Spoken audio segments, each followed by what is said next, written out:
Hello and welcome to the Climbing Arborist podcast. This is episode 19, and firstly I'd like to tell you that this podcast is brought to you by Wesspur tree equipment. That's Wesspur, based out of the United States. Wesspur is an awesome tree equipment supplier, pretty much have everything you ever want as a tree climber. You can go over to wesspur.com. They have a great website, a great online store, and they carry pretty much every tree climbing product that you can imagine. And as the listeners of this show, the Climbing Arborist podcast, they're giving you a really special deal. If you go to wesspur.com/pod, that's POD, and then use the promo code DAN. They've written it in capital letters, so if you do DAN, D-A-N, in all caps, then that'll work for you, and that'll get you 10% off your entire order. So go to wesspur.com, do your shopping, go and buy all the shiny new toys, new hardware, new ropes, all of that kind of stuff that you want, and you'll get 10% off it all. This podcast is actually with Dave Stice, nice guy Dave, who works for Wesspur, and he is such a knowledgeable guy. So any questions you have about the gear, call up Wesspur, shoot him an email, whatever you want to do, ask him some advice, some questions about ropes, gaffs, tree climbing harnesses, anything you want, and he'll give you his honest opinion. So that's wesspur.com/pod is the URL you want to use, so they know that you came from this podcast, and use the promo code DAN, D-A-N, in all caps. This podcast is also brought to you by Jobber Software. That's a business management software for your tree care company. Jobber is an awesome tool. It's something that I use. When they wanted to be a sponsor on the podcast, I said, let me use it for a few months first, because I want to know that it's actually good before I tell people it's good, because I want to give my honest opinion. And ever since, I've probably been using Jobber now for 6 months, and it's absolutely awesome for my business. Awesome to cut down on the amount of admin time possible. It just makes things so much more streamlined, so much more structured. It means I don't forget to send quotes, send invoices, all that stuff that you need to do to run a business. I literally can send an invoice once I've finished pruning a tree and the job's complete. I'll send it from my mobile, from the Jobber app, and it's one less thing that I have to think about when I get home and do some paperwork in the evening. So it saves me so much time. It's unbelievable. So Jobber works really well for small businesses like mine, but also for large businesses, because it helps you manage your staff, helps you manage the time. Everybody has all the job site information they need, the client details, the job details, everything's at the fingertips on the app. So it's really helpful to manage your crews. So as the sponsors of this podcast, Jobber is giving you a really good offer for listening to Climbing Arborist podcast. Just use the URL getjobber.com/im/climbing-arborist. That's getjobber.com/im/climbing-arborist, and that will get you a free trial. And then after your free trial, when you sign up, because you realize how awesome Jobber is, they'll give you 20% off your first 6 months subscription. So once again, that's getjobber.com/im/climbing-arborist, and get 20% off your first 6 months subscription. Go ahead, get Jobber, and cut down all that admin time. Cheers. Thanks for listening. And on this podcast, I have Dave Stice, otherwise known as Nice Guy Dave, from Wesspur.com. Dave is an awesome...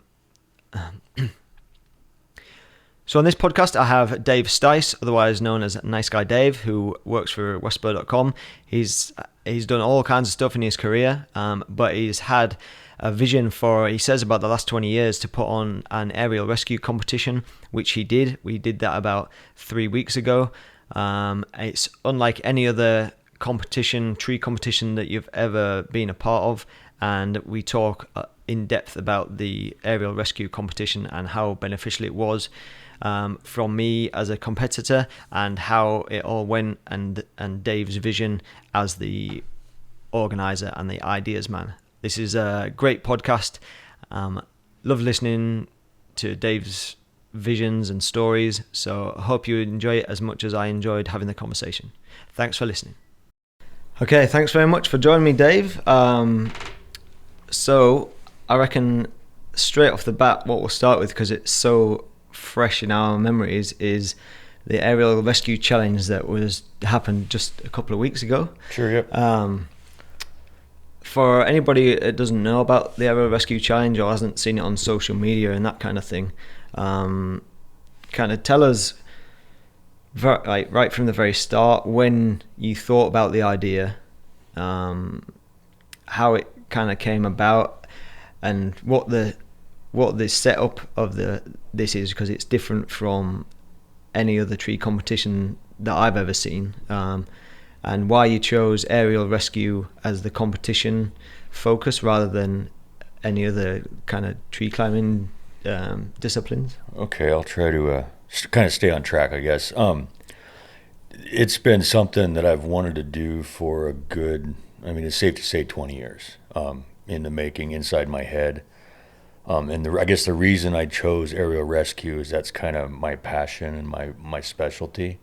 But the real reason being is aerial rescue incorporates all aspects of climbing, whether it's in arboriculture, rope access, or rescue. It interfaces rigging, climbing, problem solving. It just covers the gamut of what we need to do as operators in the canopy or on a structure. And it's really important.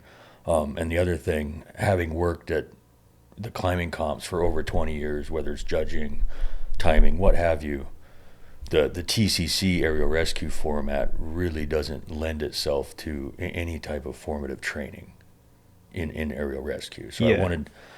I've just always wanted to have, basically, like I told everybody at the event, I suckered all of you into 3 days of training. Yeah, was what it was. That had a competitive atmosphere. And clearly, what was in my head didn't come out exactly. But by the time we got to the Masters, I was really, really pleased, because everybody put everything together, and it was great to see folks who'd never worked together as a team functioning as a team to perform a rescue, and I was happy. So I guess back to your original question, it's something that I've wanted to do for about 20 years.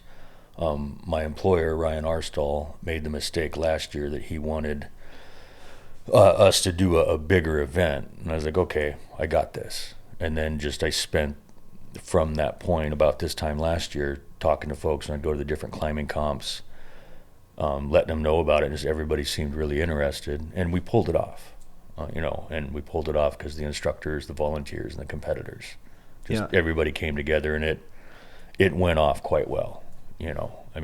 I look at it from my perspective and see all the long list of logistical errors that I made and stuff, but you can't fuck up if you don't try. Yeah.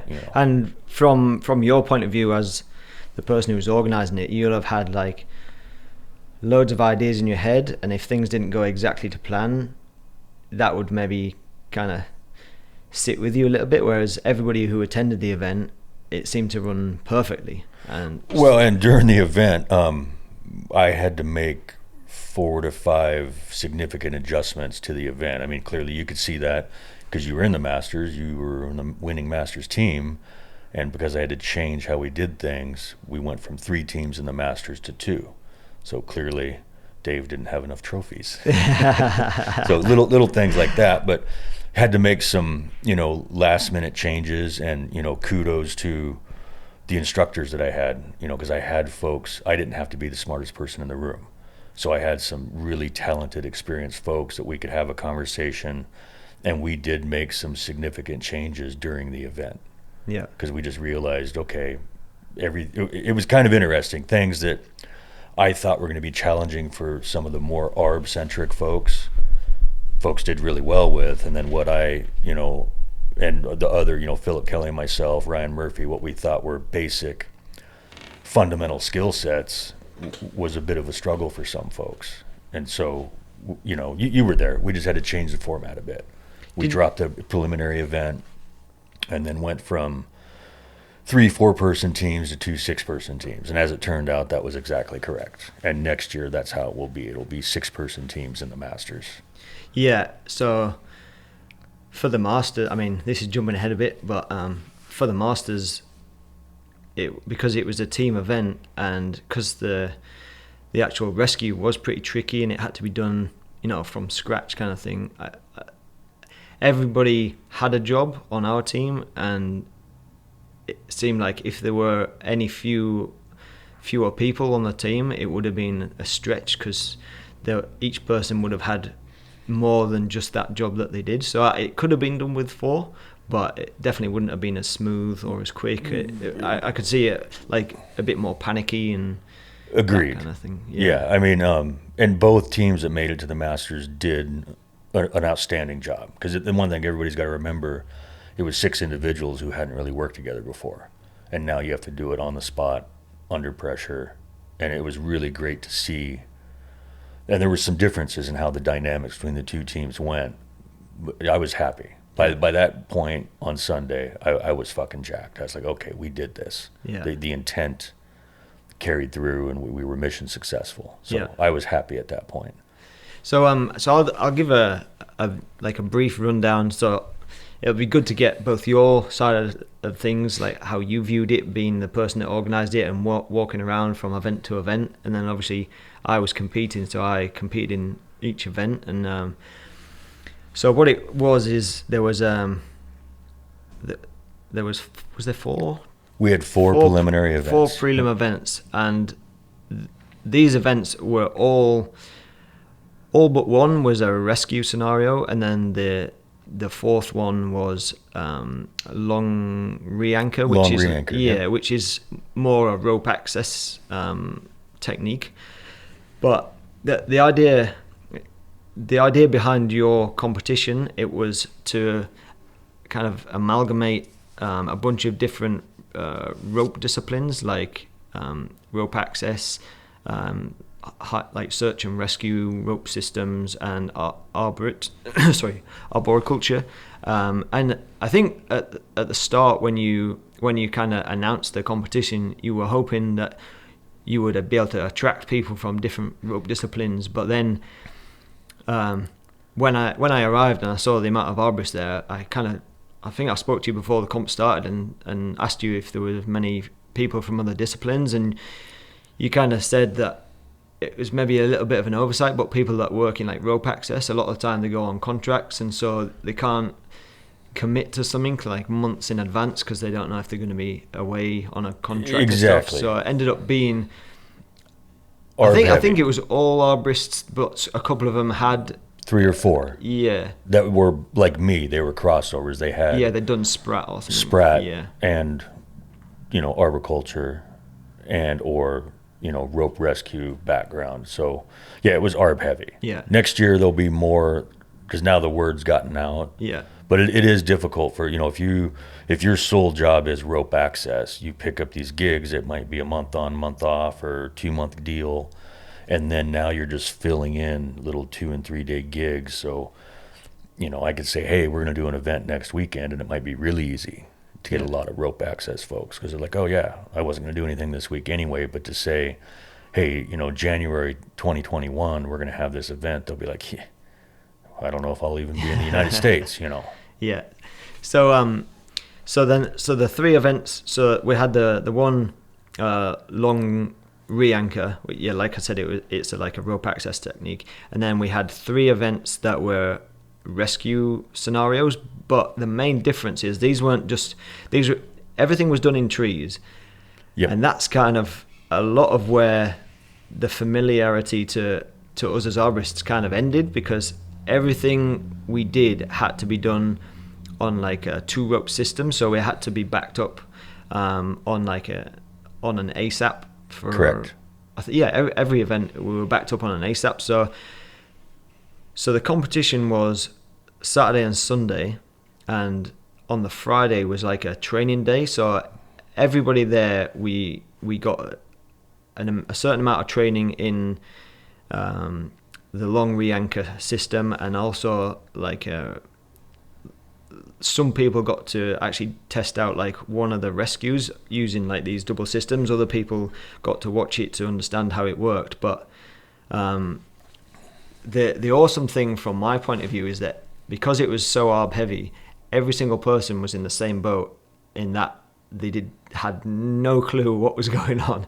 So it was like we were learning a whole new skill set on the Friday, and then it comes Saturday and we have to implement these skills and these tools that we never use. So it's, whereas we go to a like say an ISA sanctioned competition, and especially if you're an experienced arborist, everything is very familiar. And in like the aerial rescue, for example, in an ISA competition, you don't really have to think too much about the actual rope systems you're using and the equipment that you're using. You're thinking more about the quickest and best way to get up there and how to bring the dummy down. But in your competition, because we're using equipment that we never have used before, and we have to manage more rope, we have to manage a completely separate system, we have to be aware where everything is, we have to make sure we're always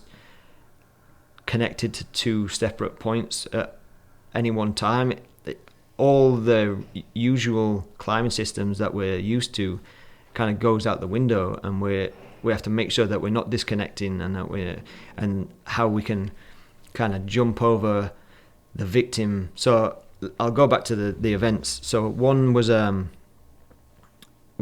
rescue on Ascent that you called it. So yep. So the casualty was just hanging on. They had like their main line, and then they had the backup line, and we had to go up their backup line as our main line and be backed up on their main line, and then we had to kind of leapfrog them to get above them to then untension their system, put them onto our system, all that kind of stuff. The second event was rescue on descent. So, which I named that incorrectly. I just at that point. What would you name it now if you? Well, you seem like there's a sprat name. I mean, really, what we were doing, we were rescuing a victim from a static platform. Yeah. But I just, in my, mentally fatigued mind, I was just like, whatever, you're descending once you start rescuing. I'm just going to call it rescue on descent, even though that's not correct. Yeah. Well, I mean, for the ARB community that was there, it seemed like a pretty good name for the yeah, right. Yeah, I mean, we were all descending once we started whatever we were going to do to that patient. Yeah.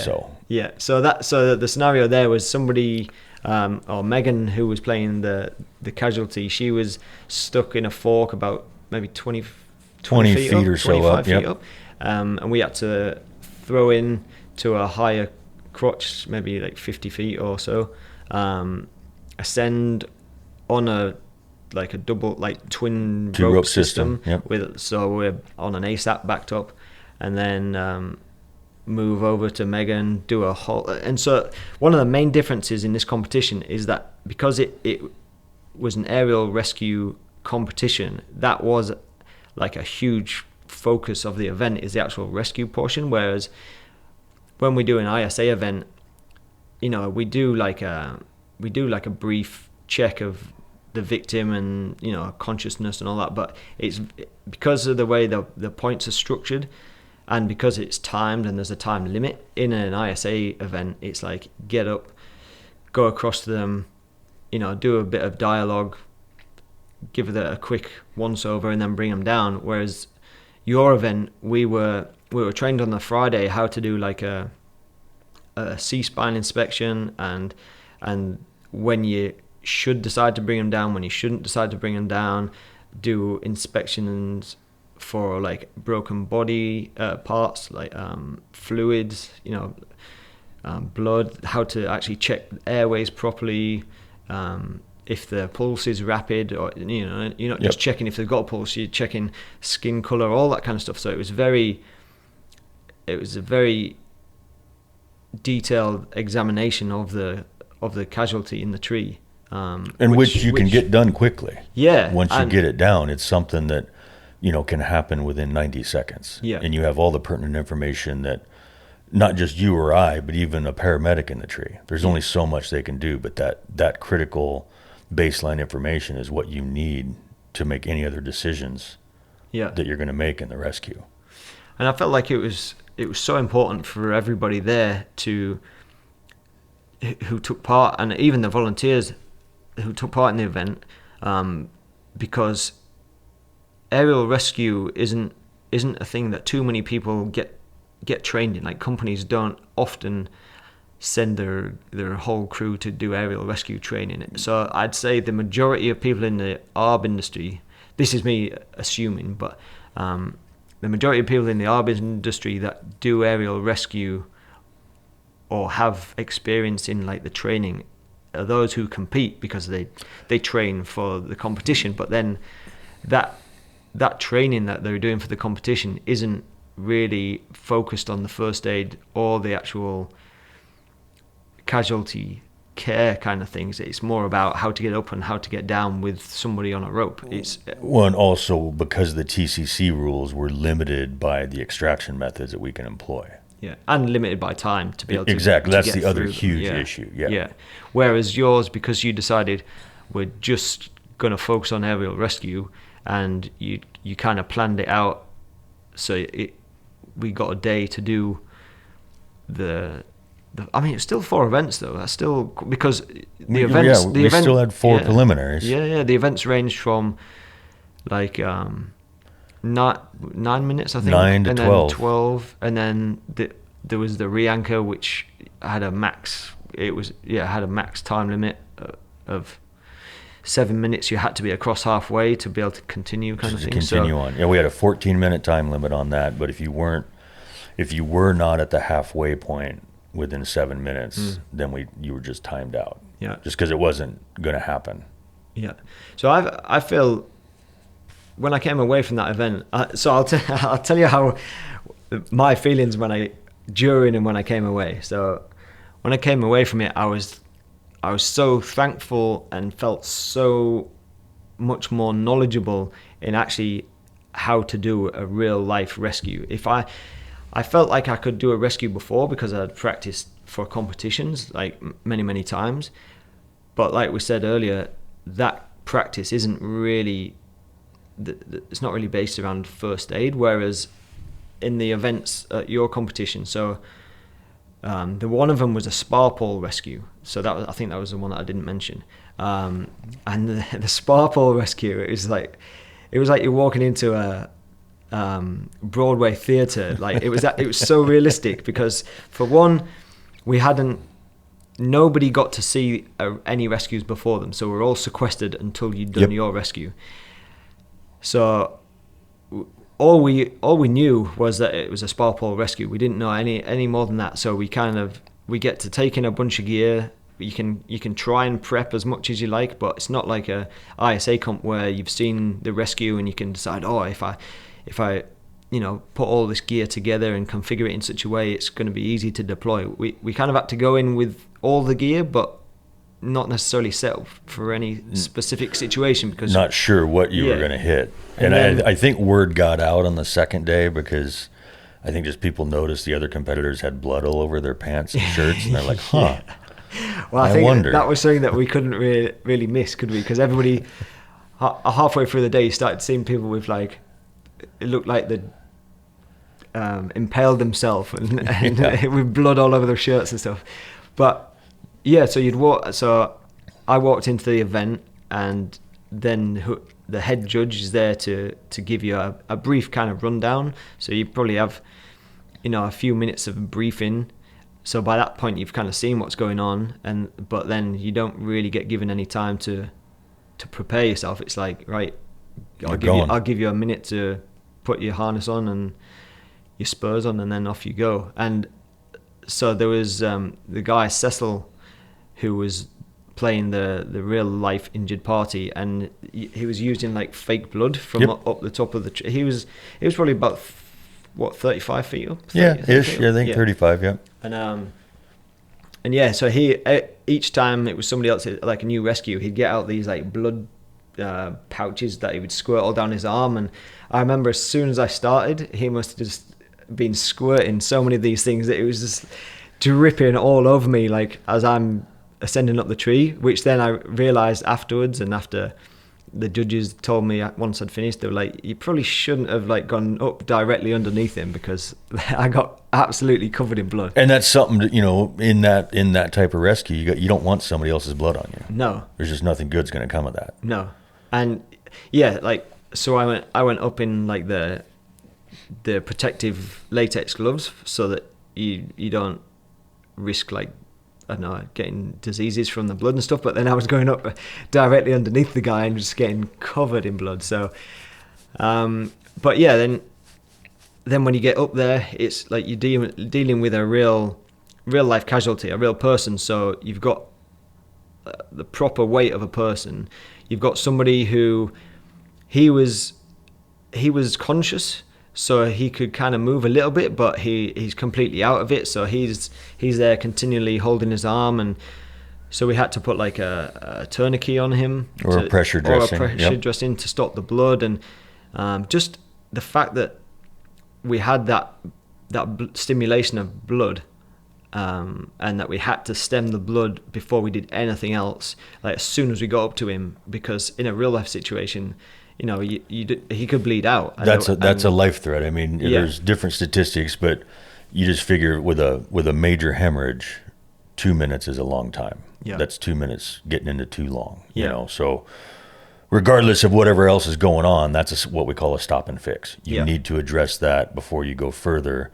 And the way I wrote the score sheets, it was basically, and we can come back to that, but there was things you had to do in order to get bonus points. Yeah. And the way that I teach rescue and that I do rescue is, my philosophy is, you, the rescuer, you rig yourself first and then deal with the patient.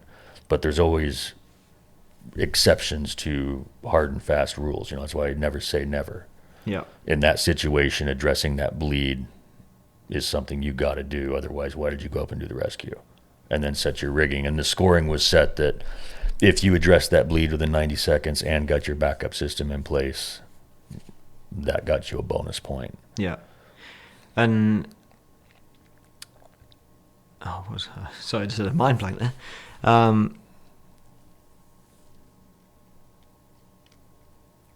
forgot what I was the pressure, the bleeding, and the stressor that created. Maybe that's where you're going. Having that simulation of blood dripping everywhere, and it really makes you.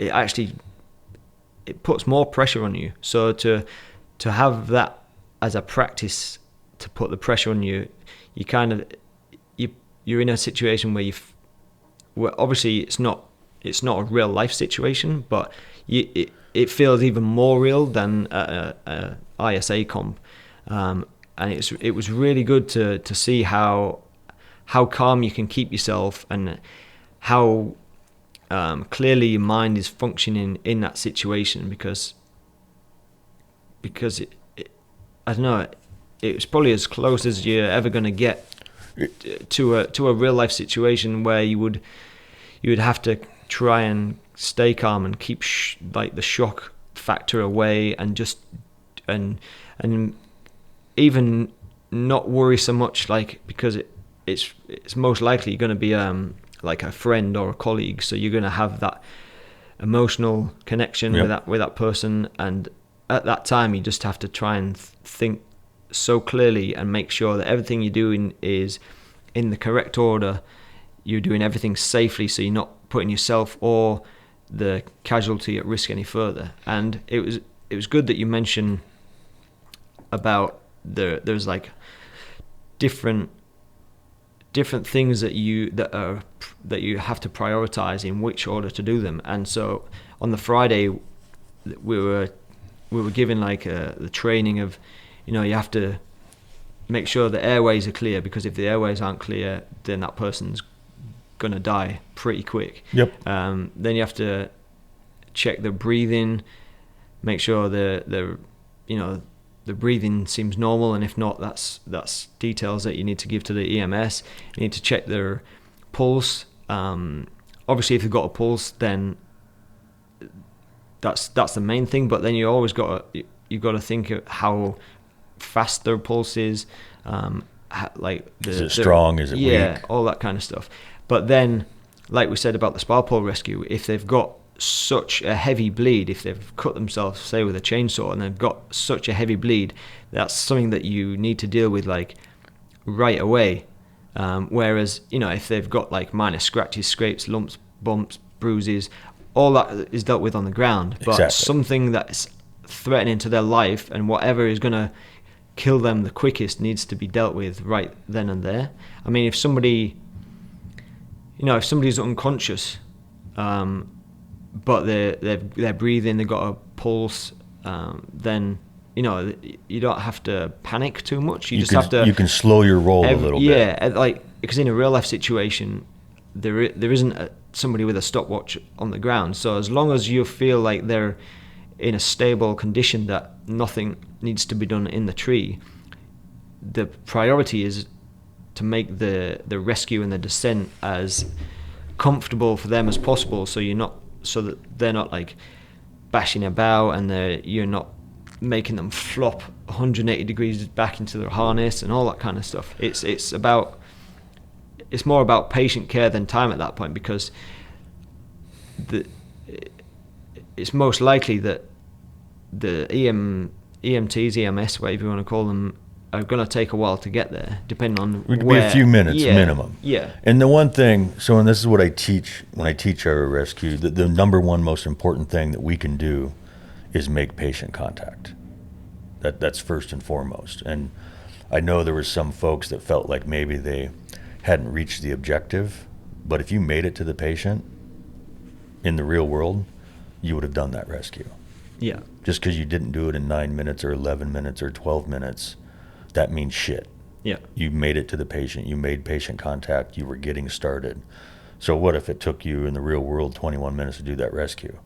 If you got the patient down, got them on an ambulance and to the hospital, that's a good rescue. Right? Yeah. I mean, and I hope people that felt like they didn't do as well as they did, everybody did great. And if you make it to the patient, then you can complete the rescue in the real world, in that real life scenario. Yeah. Just kind of want to throw that in there, because I talked to a few folks and I was like, yeah, whatever, dude, you made it up there. You were starting your patient care. The rescue was going to happen. Just because you timed out, that's part of the game. That we were stuck with creating time limits. We had 45 competitors. Yeah. Yeah. Whenever there's a competition, there has to be a time limit, because you can't, things can't go on all day long. Like, for one person's rescue, you can't take up half the day. So, but I think because of the lack of aerial rescue training that's out there, and because of companies not taking it upon themselves to realize, the importance of the rescue, most people, well, I don't know. No, this is my personal assumption, and I may be completely off, but I would say a lot of people would use the competition events and the scenarios and time limits as that's what a rescue is, but it's so far from what a rescue is. And the fact that there's no time limit on a real rescue, I mean, there's obviously a time limit because you need to get up there and, depending on the situation, do it as quickly as possible. Deal with things, but it's not like if you can't get up there in 2 minutes, then there's no point in you going up. No, it's as long as you can get up there, and hopefully it's not a situation where that person is gonna bleed out in a couple of minutes or has stopped breathing, then you should be able to rescue them, whatever, and you shouldn't feel panicked and rushed, because as a lot of people know, there's been quite a few major accidents doing aerial rescue training, and I think that does come from that kind of panic and pressure of time and stuff. Training on a single rope system. Yeah, which comes to my next question: is that the reason why everything was done on twin ropes for safety, or is that because... Two reasons. So one, all training that I do aerial rescue particularly, because I use live patients, unless it's a situation where using a live patient is just too much exposure for the victim and uncomfortable. Obviously that rescue on Ascent, that would have sucked if we'd have put a live patient there. They would have been extremely uncomfortable for a day and a half. But it's so for safety, but also I'm one of a growing number of people that think we should be using 2-rope systems in arboriculture, and the sole reason being is in the event of needing to do a rescue. So it strictly is safety, just a safety issue. And also the reason in rope access we use 2-rope systems is that's why. It's because of rescue. Yeah. Just straight up. And you have that redundancy where they're oftentimes working. It happens all the time. You get your rope damaged while you're working. So you're really thankful for that backup rope. So we'll come back to the 2-rope thing, because I've got a few questions I want to ask you about that. But back to the idea, why did you, were you very passionate about the fact that people need to be trained in aerial rescue? Absolutely. Which is why you wanted to do the competition? Is that, Yep. was that? It is. I mean, it's reason? just, and it's kind of you were laying, your sentiments are in line with mine. It's amazing the number of folks in arboriculture that don't have any aerial rescue training and or don't have first aid CPR training. I mean, I see it all the time when I do a course. I'll ask people, how many of you have at least an 8-hour first aid CPR? And it's usually about 20% of the hands go up, which is shocking to me. Because that's an industry standard. That's OSHA rule that we all have to have that minimum. And I'm of the opinion that that's not enough. I think every crew should have at least a wilderness first responder level of training, just because we're in the city. If we're working at 120 feet, that is a remote environment. Not everybody can get there. So that's no different than being in the mountains, being on a whitewater rafting trip. You're in a remote setting, and that's going to require a higher level of training at the individual level. So yeah, I mean, that's why I teach aerial rescue. It's why I'm passionate about it. It's vitally important for what we do, particularly in arboriculture. I mean, people are starting to see it now. I mean, we do things that nobody else who works at height does. We're the only people that move 3-dimensionally in a aerial workspace. We're the only ones that negative block. I mean, that's literally, from a rigging perspective, the dumbest fucking thing you could do. But that's part of what we have to do in our job. You know what I'm saying? So I think as people who are in the tree care industry, and the climbers in particular, start to learn and realize what we're actually doing, but the levels are going to rise. It's just, yeah. I'm rambling, but No, that's, so another question, because this was your idea, the area rescue thing. Have you ever been part of a real life in tree work? Too, right? The one I handled from the ground, because at that particular point in time, I was lifting a lot, and I was spending a lot of money on the supplements. I wasn't going to sweat that shit out. So, and in reality, it was a friend for that rescue. He was like, "Yeah, don't climb up there. Send him another rope." So the guy had cut his climbing line. So he was in a loblolly pine, and all he had at that point was about 20 feet of rope. Didn't have the skills nor the tree structure to get himself down with that. Really, more of the tree structure didn't lend itself to it. I mean, what could he have done if he'd known how? Done a bunch of 8-foot rappels, reset, 8-foot rappel, So I just threw a line up to him. He pulled up a new climbing line. He got himself down. We called it a day. And then the other one was a gentleman who was a very large individual. How he could climb was mind-boggling, because he probably weighed every bit of legitimate 325, 350, and he just gotten himself stuck in a tight V-crotch and had exhausted himself. He was bordering on right there between exhaustion and stroke, and it took me, once I got up to him, it took me a good 10 minutes, because I didn't have a set of fours on me, just to get something that I was strong enough with mechanical advantage to get his foot unwedged, and then once that happened, because he was on a closed system, but he was on a moving rope system, bringing him down was a piece of cake, and that's, that kind of goes to when I teach Area Rescue Module 1. In reality, for us as professionals, an area rescue should be a piece of cake because we all have a rope system in place. If that rope system is intact, you must have been hurt really bad for you not to be able to unclip your lanyard and lower yourself or rappel out of the tree on whatever your system is.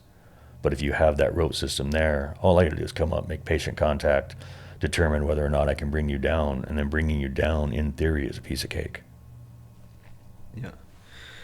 So were those rescues that you did like a long time ago, or is that why 12, you feel 13 years ago? Yeah. Yeah. And that's why you feel as strongly as you do about it, or Just, was just another.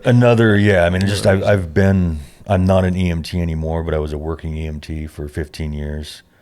Was always, whether I was on a search and rescue team or on a high angle rope rescue team, I'd been doing that for years. Just that's kind of what's one of the things that helped me get into tree work. I mean, really, I got into tree work out of just sheer laziness. It was an easy thing to do. I mean, I was a timber faller, medic, high angle rope rescue technician, had always been rigging at one level or another, working at height, had a 2-year forestry degree. So yeah, stepping into arboriculture was, literally a piece of cake. It's not, a lot of folks get into it because they have a true burning passion to climb trees and caring for trees. And I'm not saying I don't have the passion. It was laziness, just super easy. It was a very simple transition for me. Yeah. Just needed a job in the wintertime, and there you go. And that was that. Yeah. So, yeah. So I'll give you so my take on the competition. I think one of the biggest things I'll be able to tell people is how mentally exhausted I was after the Friday, which was the workshop, because we were getting thrown so many new techniques that we were going to have to be using the day after, from patient care in the tree to the rope systems to the hardware that we were using that we don't ever use in tree work. I was absolutely exhausted by the end of the Friday. Good. And then I thought, well, tomorrow at least it's going to be the competition, so we've got all day to do these events, so it's like you get a good rest in between, and so it's not going to be that exhausting.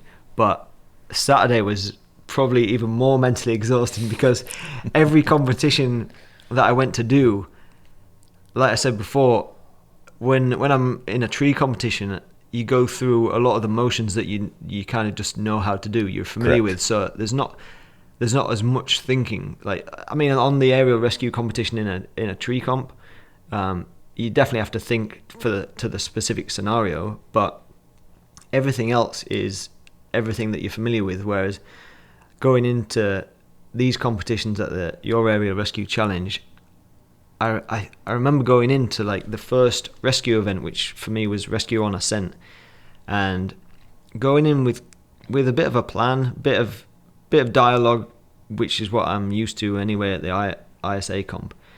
And I remember getting to the rope and be like, right, what do I start with? And then slowly going through the motions from what I'd remembered from the day before about what equipment I was going to use, what to put on each, like making sure you put it on the right side of the rope and all that kind of stuff.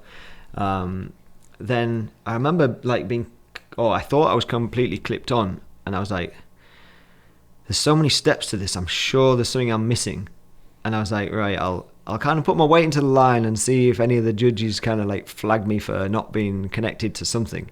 And so I sat there for a few seconds, nobody said anything, so I kind of gingerly took her first few steps, still nothing was said, and I was like, oh well, I must have done everything right so far. So I carried on going, got up to the casualty, and then we'd been kind of shown how to leapfrog them in such a way where you were still connected twice the whole time. Mm-hmm. And then we were shown a technique of how to use their foot loop and their hand ascender to lift them up, so that to unweight them from their system to put it onto yours, and everything was like in slow motion for me, because I was like, right, what was this technique again? And then I was like, right, put that through there, do this, and that was just one event, and I was like, God, I had to think about literally every single part and every single technique of that event.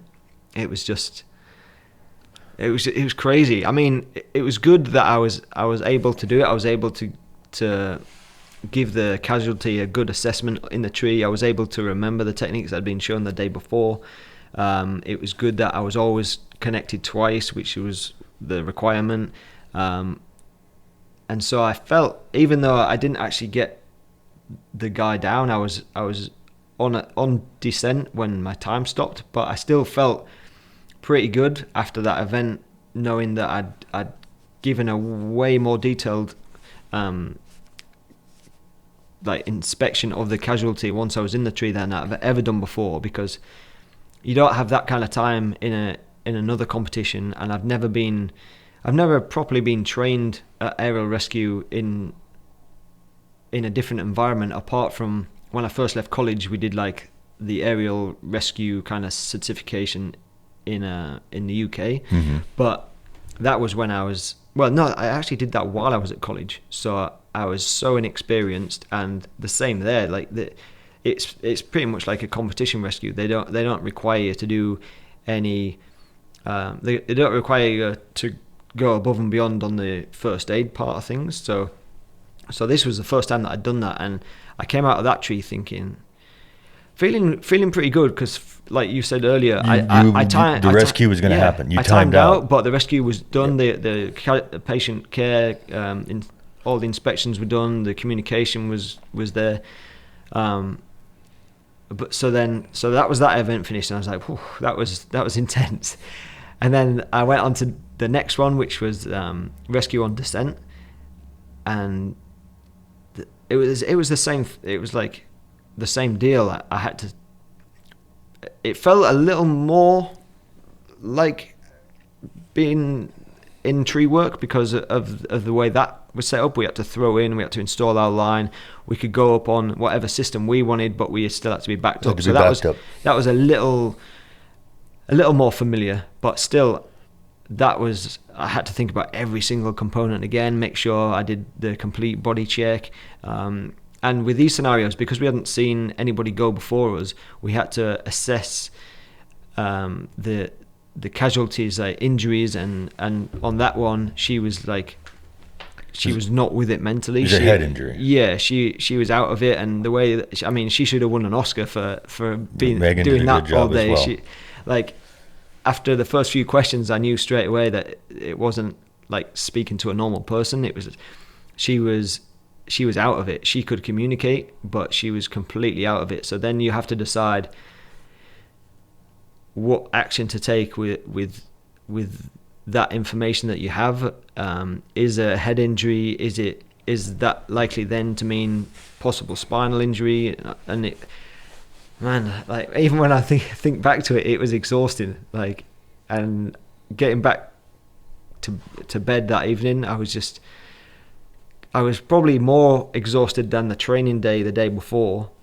And then come the final day, the event I hadn't done yet was the Spar pole rescue, which I definitely feel I probably benefited the most out of that one, because it was so realistic with the blood and everything that I mentioned before, and it felt so close to reality, like it couldn't have got any closer. And if anybody's ever done Spar pole rescue, it's probably quite very few people. I'd only practiced it, I think, twice before, and it is so different from a rescue on ropes. It's, the body position of the person is awkward. To get above them is awkward. Most likely, if you're rescuing them off a spar, there's like a foot of wood above where they're tied in, so you don't have much to work with to get above them. And then if you have to take their weight onto the rope, you haven't got any space to work with, and it was crazy. And so even after all the rescues I did, I actually felt, I knew I hadn't done like amazingly well, but I think what I took away from it is that I felt I felt actually much more confident that I would be able to do a real life rescue. Because before I felt confident, but only from my ISA competition rescues, which then I realized are so unrealistic, really. I mean realistic in the fact that you've got to get up in the tree and move across, and it's how to be most efficient and all that kind of stuff. But this, I actually felt like I would be confident in doing a rescue, which having that, the confidence that you feel like you can do it, I think is a huge thing. And also for me now, I think if ever I got put in that situation, already subconsciously having that knowledge that I've done it once before in quite a realistic environment, I feel like would make me less panicky and less nervous than I would have been before. You'll do it again when you enter next year, right? Definitely, if I can get in there quick enough. But the one piece of gear that I would really advise everybody to get, and it's a piece of gear that I don't have at the moment, and I'm about to order because it became glaringly obvious. This is a simple bit of kit that takes up no room. You can put in your little first aid pouch. Is a tourniquet. I don't have one, and after that competition, seeing what could have happened, like somebody with a huge gash laceration on their arm, you need something that's simple to deploy, simple to to put onto somebody, doesn't take up much room. You could leave in your first aid kit for years and it would be fine. Because it's not going to go bad. Yeah, it's not going to go bad. Yeah. Real simple bit of gear probably costs about $10 for a simple one. Maybe you could spend 10 to 50, and there's, you'll talk to folks that, like, I'm a big proponent for the RATS tourniquet. And if you do the research, it's totally legit and it's fine. But people are like, oh no, you need a soft T, or you need a cat tourniquet, Gen 9 or whatever. And really the truth is, the best tourniquet is the one you have and know how to use. Yeah. That's the best tourniquet. Yeah. And I'm not a big believer in the term the best, but in simplifying it like that, yeah, the best one is the one you fucking have and know how to use. Yeah. That's what matters. Yeah. And that should be in every climber, every tree worker should have a pressure dressing and a tourniquet on their person. So I feel very fortunate to have been part of the competition and to realize that there's certain things that I need that I don't already have, especially for a rescue situation like that. It made me aware that I'm not fully prepared for it, so I need to get the tourniquet. I needed that information of them, of training to tell me what is necessary and required in the tree, and then what you don't have to worry about, until you get to the ground. And another main point for anybody listening would be, oh, Jesus, my mind is getting so bad. We're not 20 anymore, Dan. Yeah, I know. I feel like I'm 60 with my memory. That was it. There was a couple of the experts that you had there, like there was Steve Connolly, who is an arborist, but he's also a trained. Steve was working for almost 30 years, a paramedic firefighter. He retired as a captain with Norfolk Fire, so yeah. Loads of experience. John Sheridan, another legend in the rope rescue fire community. Yep. Just wealth of experience and knowledge. Then we had the Troll, who is, he's known throughout the world with Sprat and Irata and rope access, an old school iron workers. So, yeah, people talk about, all this safety shit. Well, Troll came from that. Steel workers back in the day were extremely unsafe, very exposed and unsafe. Yeah. Yes. And then obviously Ryan Murphy, who Yep. Another. Yeah, to use the term world class would not be, an untrue statement. Yeah. very true. talented, both intellectually and physically. Yeah. And Jeff Inman. And then Jeff Inman, Yeah. another, I mean, to have those guys, I mean, to call them my peers is, in my mind, they're mentors and people that I look up to because they're very good. And Philip Kelly, Yeah. another great, talented hand. And I mean, like I said, the program would not have went off without those 6 guys, the volunteers, and the competitors. Yeah. I mean, everybody worked together, and we took that shit show and made it be a thing. You pulled it together. And we stirred up some feathers, which is good. I can't wait to be at TCIA. We got lots of alleged industry higher ups, very, very strung out. So what? Not good. Happy or not happy at all? Sorry. So we'll go back to that. So what I was going to say about the guys that were there as being experts is that there was, I think Steve maybe brought it up, but who was the other fire? John Sheridan. John Sheridan. They said that in the case of a rescue, if you call the EMTs, if you're not off the ground already performing the rescue by the time they get there, they will not allow you to get up there. And because once they're on site, they assume control and assume liability. So and in a bad injury, in a bad scenario, you need to be up there, and they're gonna put everything else first. They're gonna put like the safety of their guys first. They're gonna put the safety, of being able to bring the person in the tree down first, which could mean like 2-3 hour rescue. So if you can get up there and already be performing the rescue, then apparently the majority of emergency services won't stop you because you're already they're going to take advantage of that. Yeah. They wouldn't maybe launch you from the ground, but since you're there, it'd be foolish not to. Yeah, because if they got there and you were, saddled up and about to start ascending, but you weren't in the tree yet, they'd be like, no, we're like, because as you know, and as most of the people know, none of these most rescue outfits and firefighters and EMTs and anybody like this, nobody's going to be familiar with our equipment. So then they'll have to set up a whole extra system, 2 rope systems, all that kind of stuff, to enable them to perform the rescue, because that's how they're trained. Whereas we're familiar with what these guys are using. We can bring them down, and we can have it done way quicker. And we can talk to the EMTs on the ground and ask for advice, like, what do you want me to check now? What should I do to make sure there's no spinal injury? But if that person's kind of bleeding out or struggling for breath or anything, and the firefighters or search and rescue teams or whatever,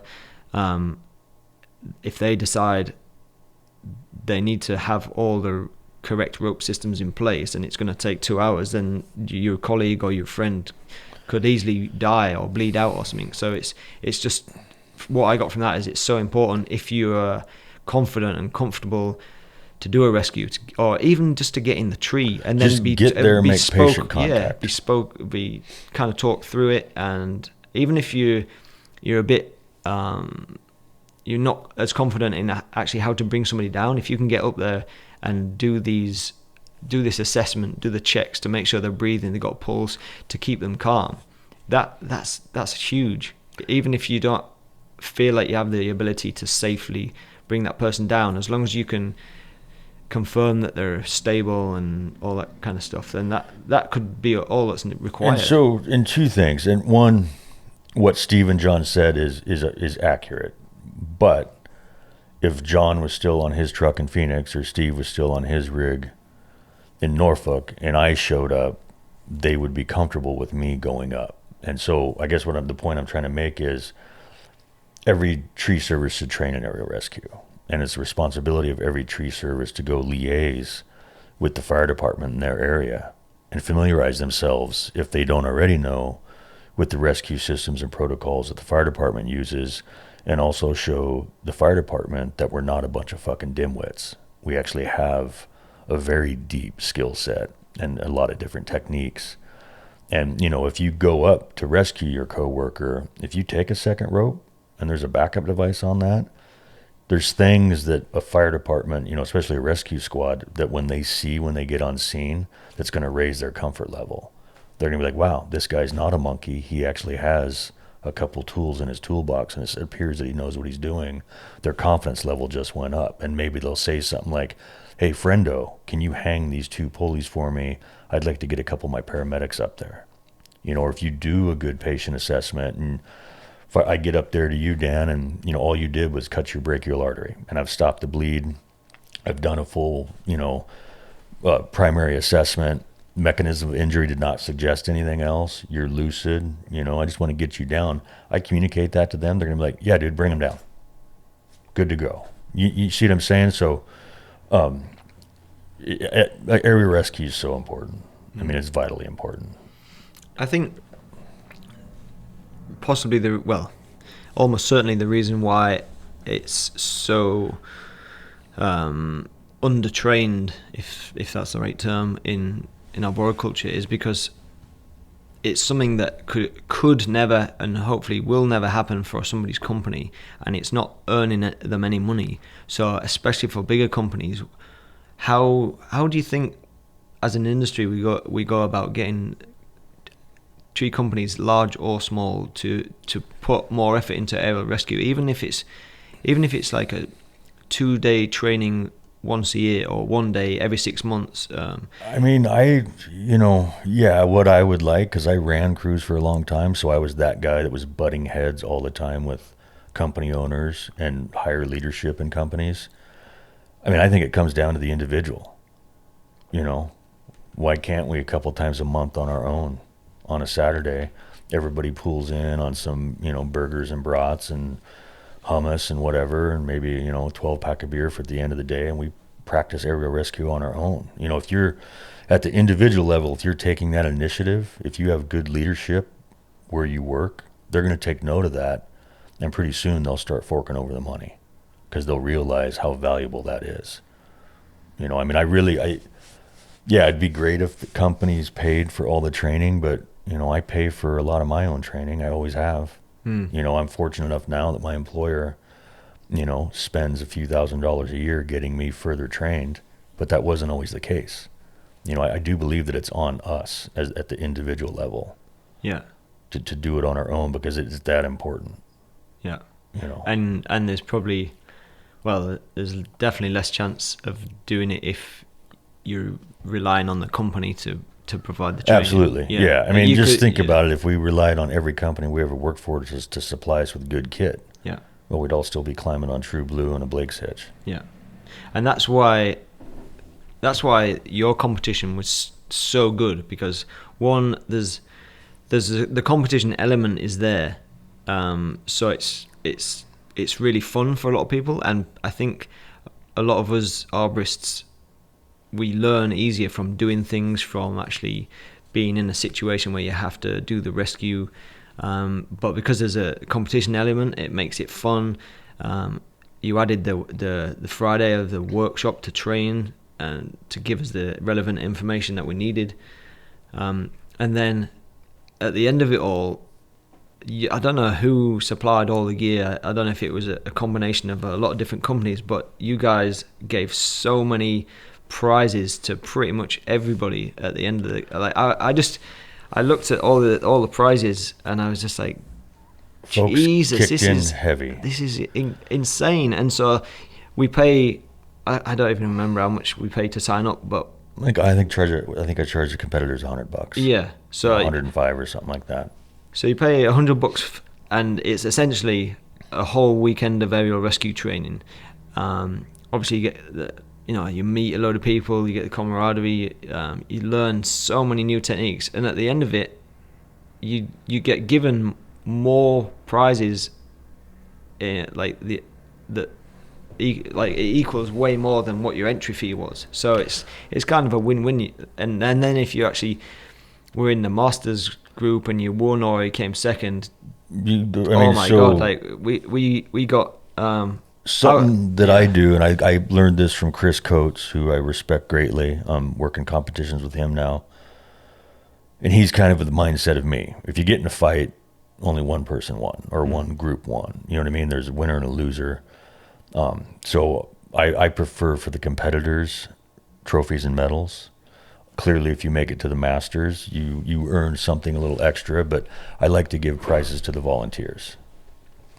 You know, everybody got a little bit of kit in their bag and stuff, but you know, it's the volunteers at these competitions that make everything work. Yeah. And if you look at I'm not ripping on the TCCs at all, but you know, not a lot goes to the volunteers. And without the volunteers, we wouldn't have these climbing competitions, you know, and without the competitors. I know so many competitors who bust their butts at the comp, and if they don't make it to the Masters, they're the same ones who are helping tear down, break down, pick up trash, do all that stuff. You know, it is a community, but you know, I called in a lot of markers, about 25 years worth of favors and markers, to get the backing that we got for the Aerial Rescue Challenge. And you know, Petzl and True Work and Conterra and Camp and Rock Exotica and Samson Rope and Sterling Rope, which is fucking ironic to me because technically Cheryl sponsored this since they bought Sterling.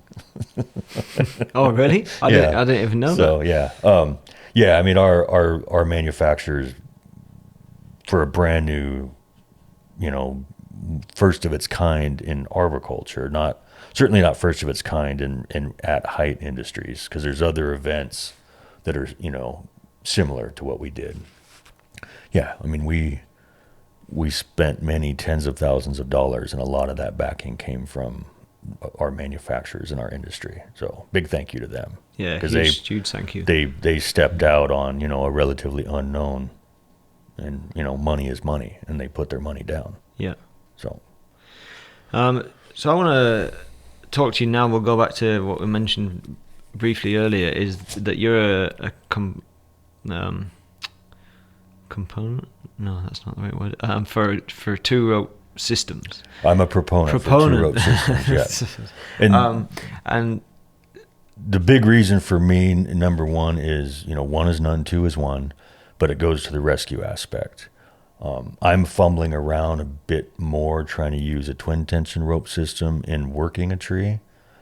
Part of that is our tree structure that we pretty much have here in the Northwest doesn't really lend itself to the benefits as far as work positioning, but you go out east or in the Southeast, the Midwest, where we have the spreading canopy trees are the norm, it works pretty sweet. Like a twin tension rope wrench system is beautiful. So have you, I mean, I know you don't do much tree work itself anymore, like, because you work for Wesspur and you do all these training events and stuff like that, but have you tried it much here in the Pacific Northwest? Yeah, and when I say I'm fumbling a bit, part of it is our tree structure. It's just like, well, Yeah. I'm not really getting any benefit from two rope wrenches, except I have redundant systems. Yeah. And I was struggling a bit with ascending with both of them, but it, you know, because I'm not real smart, you know, brute force and ignorance has carried me for 51 years.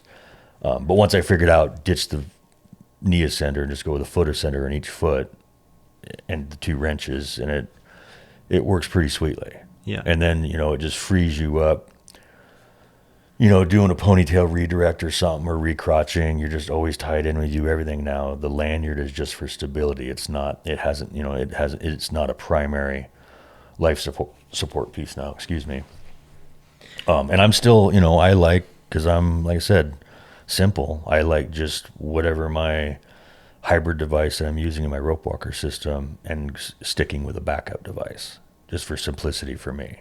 Yeah. And the real reason I'm fully on board with the two rope systems is for rescue. And once you get your head around, it's only one more thing to manage. That's just like what we've been doing rope management wise with one rope. You know, I mean, you've been doing it long enough. You can remember, you know, because I certainly was one of those guys, you know, 25 years ago. You know, all I need is a rope. I'm just going to tie a blade hitch with a closed system. You know, take your figure eight and, you know, do something else with it. But we have systems now that make tree work and we'll just leave the other disciplines out of the picture. Tree work has evolved so much in the past 10, 12 years. Yeah. That it's easier. I mean, that's why a guy like me who's 51 years old and broken all the bones and, you know, not the pinnacle of physical fitness anymore, it's why I can still climb very easily. We have systems that just make it's night and day from what it was 30 years ago. Oh, definitely. And it's like when I was first getting in the industry, it was a saying that you'll only climb till your mid-30s, and then you'll have to go on to either managing a company, quoting the sales part, go and work in a tree store, or just find another career. And now it seems like into your 60s. Now it seems totally like reasonable. you could be a tree climber until you retire. Yep, absolutely. Because I agree. of the evolution of all the equipment. I mean, our ergonomics have improved so much. It's literally physically easier. I mean, I couldn't have imagined. I mean, I was rope walking 25 years ago, but it was just a simple ascent only system. Now our ascent system transfers immediately to descent and work positioning. And that's cool. Yeah. You know, and that's something that we own in arboriculture. I mean, you know, Kevin Bingham spearheaded that. He absolutely 100% changed the game.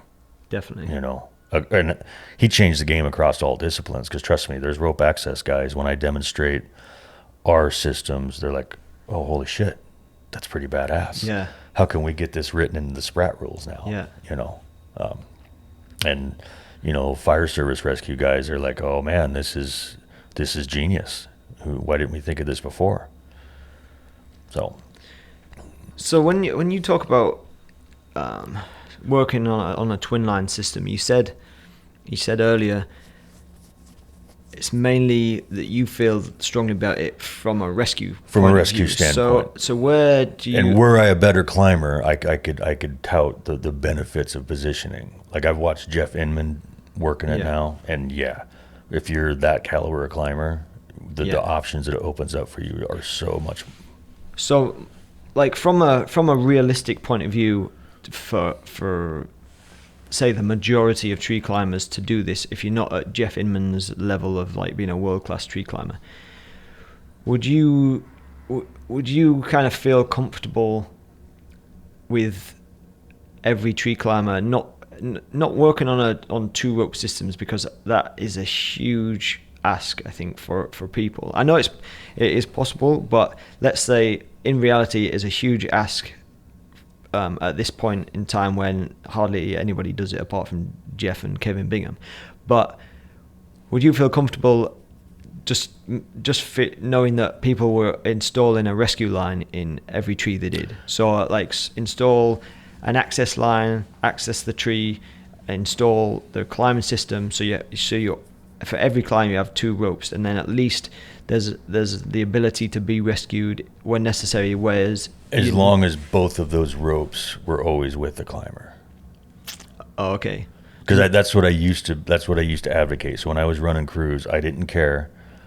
You installed the climbing line, you got up in the tree, however you got up in the tree, and then you installed both ropes from the ground initially, or when you got to where your final tie-in point was, there was another lowerable access line for me to come get you, and going through an ID or a rig, or even back in the day a porter wrap, what have you. And I was always an advocate for that, and made that be SOP.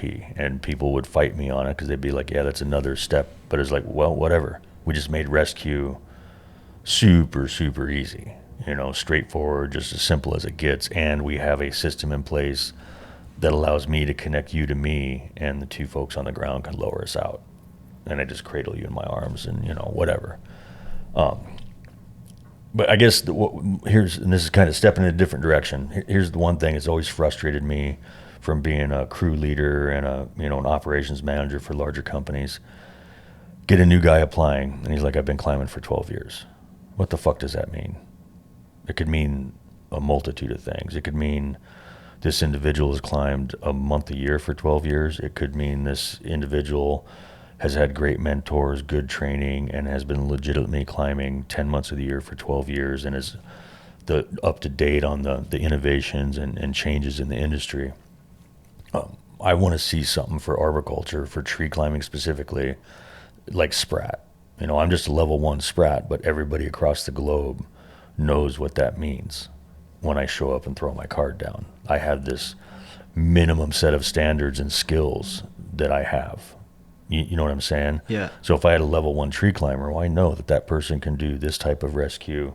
They have this ability for rope walking and positioning. And, you know, you see what I'm saying? Yeah. And then a level 2 and a level 3. And I think in order to be able to do that, 2 rope systems are going to be incorporated in that. Yeah. So and I get it. Because it's not harder. Here's the thing, Dan. If I can do it, literally, if I can do it, anybody who walks upright and has a pulse and 2 functioning brain cells to rub together can do it. Yeah. But when going back to what you said earlier about the trees in our area not lending themselves to some of the benefits of the position. Jeff mentioned. I mean, we've got pretty much straight up and down trees. There's a lot of just up and down stuff. Which for me, that's why I do, just because I'm a Mongo, my main line with whatever rope walker setup Dave's running that day, and a backup line. Yeah. Do you use a backup as in like just run my ASAP, or I'm not, because I'm honest, a lot of the times I'm using my ISC red just because I like how it stays in position for me going up, and because I'm not a super dynamic climber, I can just tow that with me because it's a towable device. The benefit of the ASAP is it just follows you. Yeah. So I won't go into the kind of the real nitty gritty of climbing on a 2-rope system, because I think people listening, they might just feel like it's something just way out of the realm of possibility for tree work at the moment. And I know it needs to be talked about, but I think what would be really beneficial, someone like Jeff Inman or Kevin Bingham or Rich Hattier, who's been working on it a lot. Yeah, but I know that both Jeff and Kevin are out there working, doing it day-to-day on a daily basis. Yep. And so I feel like if those guys, I know that they talk about it at different conferences and competitions like yours and workshops and stuff, but if there was footage out there of them, just here and there what they do at work and how they use that system to their advantage, and showing people out there that you can actually take advantage of climbing on 2 ropes over only having the 1 rope, and how they manage all the rope and how they work through different redirects and all this. Like, because even myself, I'm fascinated by the people that work this way on a regular basis, like Kevin and Jeff. When I saw Jeff down on the website for being one of the experts who was going to present, I didn't know much about Jeff, and I didn't know that he was climbing predominantly on 2 individual lines. And then when he started talking about it, and he let me make it clear, he wasn't preaching to people that they need to do this. He was basically talking about how he works and what he does, and letting us all know the benefits, and letting us know that he did struggle at first with it, but because he's kind of competitive, and he was challenged by Rich Hattier to do this, it kind of triggered something in his head, and he was like, right, I'm gonna prove Rich wrong, that I can do this, and prove that I'm a safer, more efficient climber. And he did say that it probably took him, I think he said, like well over a year to actually feel like he's maximum efficiency, whereas like the first year of dedicating himself to climbing on 2 ropes was a struggle, because you have to get used to the rope management, you have to get used to the little tricks you can incorporate that maybe weren't available just from 1 rope system. And I think I'm really intrigued by climbing on 2 ropes, and I have tried it a few times, but only on like Douglas fir trees, and I did actually see some advantages straight away from that day that I climbed, and it was because I had one rope going down one side of the trunk and the other rope on the other side of the trunk. And on a big Doug fir, like if you're doing end weight work, yeah, if you get that rigged right, yeah, okay, I could, for our trees, would be very helpful, I think. Yeah, and what was strange when I did that, I remember that job like it was yesterday. I remember once I got down from the tree, and I think the following day I just went back to doing another tree pruning job, and I was on a single line. I felt so exposed. It was so strange because the day before I'd had the knowledge of having 2 lines, and even though my entire career before that I'd only ever had my main line and my lanyard when I'm making a cut, I had the knowledge of what it felt like to be on 2 lines, knowing how safe I was, and being able to move from one side of the trunk to the other to remove branches and be able to position myself into the perfect position rather than having one line and kind of moving around and then at full stretch with your lanyard kind of trying to pull yourself into a good position. And now with the 2 ropes and our lanyard, it's really easy just to get yourself set up to where, you know, you could be flopping your hands around like a lunatic and you're just positive because, you know, if you've got feet, lanyard, and 2 ropes. Yeah, you're not going anywhere.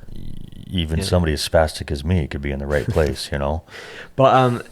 But yeah, I would love to see some video footage of Jeff at work in like a large spready canopy, and obviously that takes a lot because it takes somebody to film it, edit it, all that kind of stuff, and the majority of people don't do that. But maybe we could make that happen at Naum in October. So. Yeah, let's hope so.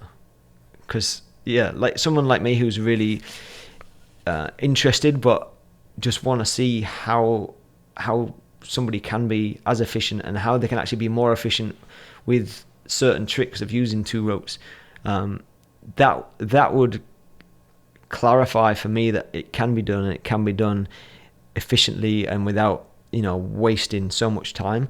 But I think until that kind of video footage comes out of somebody being able to do that, I think 95% of arborists out there might think that it's we're closer just not to 98. Possible. Yeah, no, 98, 99.5. Because once somebody dismisses it that easily, once just somebody says, "Oh well, you know, that one person does it, and I bet it takes them way longer," and without being able to show somebody how efficient you can be, I think they'll dismiss it and never think about it again.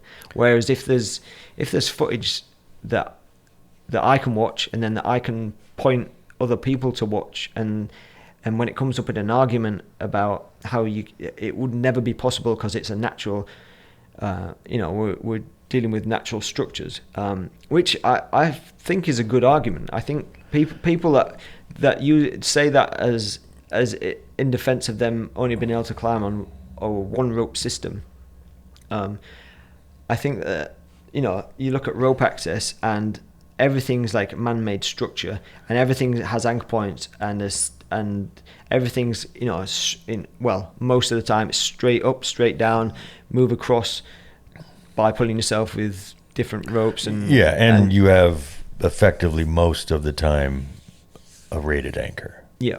You know, even if it's doesn't say anchor on it, you know that, you know, the diameter of that steel tube, you're like, yeah, this is good for 10,000 pounds. And then the other anchor over here, we have basically rated engineered anchors. It's much clearer than, oh, what's a white oak? That's good to go. Yeah. You know? Yeah. But I mean, that's just what we have to deal with in this industry. Mm-hmm. Like, you can't rate an anchor, and we're all comfortable with that because that's what we do and that's how we've been taught, and we have to use our experience to know what wood's strong, what wood is weak. 3 inches of white oak, Dave's good for anything. 3 inches of Lombardy poplar, not so much. Nobody's good for it. Yeah. And I guess without, you know, tooting the whole, I want people to live longer, I just look at the statistics of the injuries in this industry, and every single one of them is preventable. And a lot of them are tied to the speed of getting things done. without really seeing the big picture. And when still falls are a significant portion of the injuries and fatalities, I'm like, well, I bet you if there's 2 ropes, there'd be a lot less of those. You know, if I compare the statistics of both fatality and injury in arboriculture and the same number of people in rope access, you know, arboriculture's here, rope access is there. And they're, you know, working in some pretty screwed up environments. You know, I mean, we don't get our rope melted in half every day in tree work. There's places in rope access that's a common thing because the level 3 who laid out your gear was a fucking idiot. You know. Yeah. One of the problems I see is that when you're talking about these kind of things, like using 2 rope systems, using, you know, let's go back to the age-old argument of 1 hand on a saw or 2 hands and all that kind of stuff, is that especially with something like 2 rope systems, if somebody's giving a talk about how much safer it is and how much more beneficial it is, but that person isn't out there doing it on a daily basis, it's so easy for whoever's listening to dismiss it because they're like, oh, they can talk about it because they don't work 5 days a week in trees, and so it's easy for them to say it's doable because whenever they climb, they're not under any time pressure, and I have to go out and make all this money and get pressure from my boss, and they're never going to let me work on 2 ropes because it's going to slow me down. And it's the same. It's the same from using chainsaws. You know, in line with safe work practices. Is that if you're getting told that by somebody who doesn't do it day in day out, then it's the same thought process going to that person that's listening. It's so easy to dismiss it because they'll be like, oh, well, they don't do it on a daily basis. Yeah, a desk jockey wrote these rules. Yeah. But when you get somebody who is talking from personal experience and can say, I honestly do this 5 days a week in the field, it holds so much more weight, but it's still hard to get across. So I don't know how that gap is going to be bridged, and I know a lot of safety policies are put in place purely from incident statistics. Just a knee-jerk reaction to it without thinking through. Yeah. Is this really going to help? And is, you know, I mean, yeah, you're correct. We shouldn't be creating different methods without them being proven in the field. Yeah. But, you know, I'm not doing what Jeff does, partly coordination, but partly our trees. I'm just climbing with a main line and a backup. Yeah. And it works. I mean, and all the training I do now is all on 2 ropes. Yeah. And all main line and backup. Usually the backup's lowerable. And for, you know, I mean, people, there's a lot of folks that are totally against live loads for rescue training. I am 100% supportive of live patients. Yeah. You know. And that's another big reason why you make every training event and competition event have a backup, because if it is a live load but it has a backup, then you've just reduced the I haven't negated it, but certainly done everything within reason to mitigate any hazards, and still conduct the evolution, which I think if you were to put on an aerial rescue course, it seems like a bit of a no-brainer to incorporate a backup and basically have people almost ignore it, but it's just there in case anything does go south. It makes sense to say, look, you're going to climb on your regular system, you're going to get up to the patient, whatever, but you're going to have this ASAP attached to you at all times. And as long as they've just been given a little bit of training on how to make sure that's in the right position, that it stays with them, it stays with you, and it's not like dangling down so far out the way that it wouldn't be too effective. And that's, you know, I know, well, just there were people there that were a little bit negative, but we were using ASAPs with a class 2 harness, and that's not in line with manufacturer recommendations. But when I say we, me and the instructors as competent persons, we determined that if you do this, it's good to go. Yeah. And just maintaining that at shoulder height or higher, clipped into whether it's our rope bridge or our fixed central attachment point on whichever harness. And that's one of the other things is I would like to see, I'd like to see the manufacturers make comfortable fucking class 3 harnesses that have adjustable rise. And I'd like to see us go to class 3 harnesses in tree work. And again, going back to, it makes rescue so much easier. Yeah. If I connect to your sternal, I do not have to worry about you inverting whatsoever. Yeah. You're being held in a much more suitable position so I can maintain an airway and all of that. And for the folks that like to have, the 3/4 inch ISC rigging block on there and a 10X whoopie and 14 carabiners and this and that and the other. Well, all the weight goes into your shoulders. Maybe the harness will stay at their hips, possibly. Yeah. So one of the huge benefits in coming away from that competition, being on the winning team, is that we all got given the new Sequoia harness. Yeah, set you guys up with a good little harness setup. Yeah, with the SRT system above, which is well, it's really good because I'm really interested to give it a go with the full body setup on it and see. So I'm going to try it for removals with big saws, try it for just everyday climbing, and see if I can get it set up and see how comfortable I can make it for an everyday tree harness, and then it has those added options. I mean, I've said it for years, I'm a huge fan of the tree motion, and it's going to be hard to get me away from that. It's same here. Yeah. I mean, for whatever reason, the tree motion just doesn't work for me, and a part of it I think is stubbornness. I'm just so, after 30 years, I'm just so used to a waist belt harness. Yeah. But to go from the new Sequoia from Petzl, they really made improvements to all the things that I disliked about my original ones.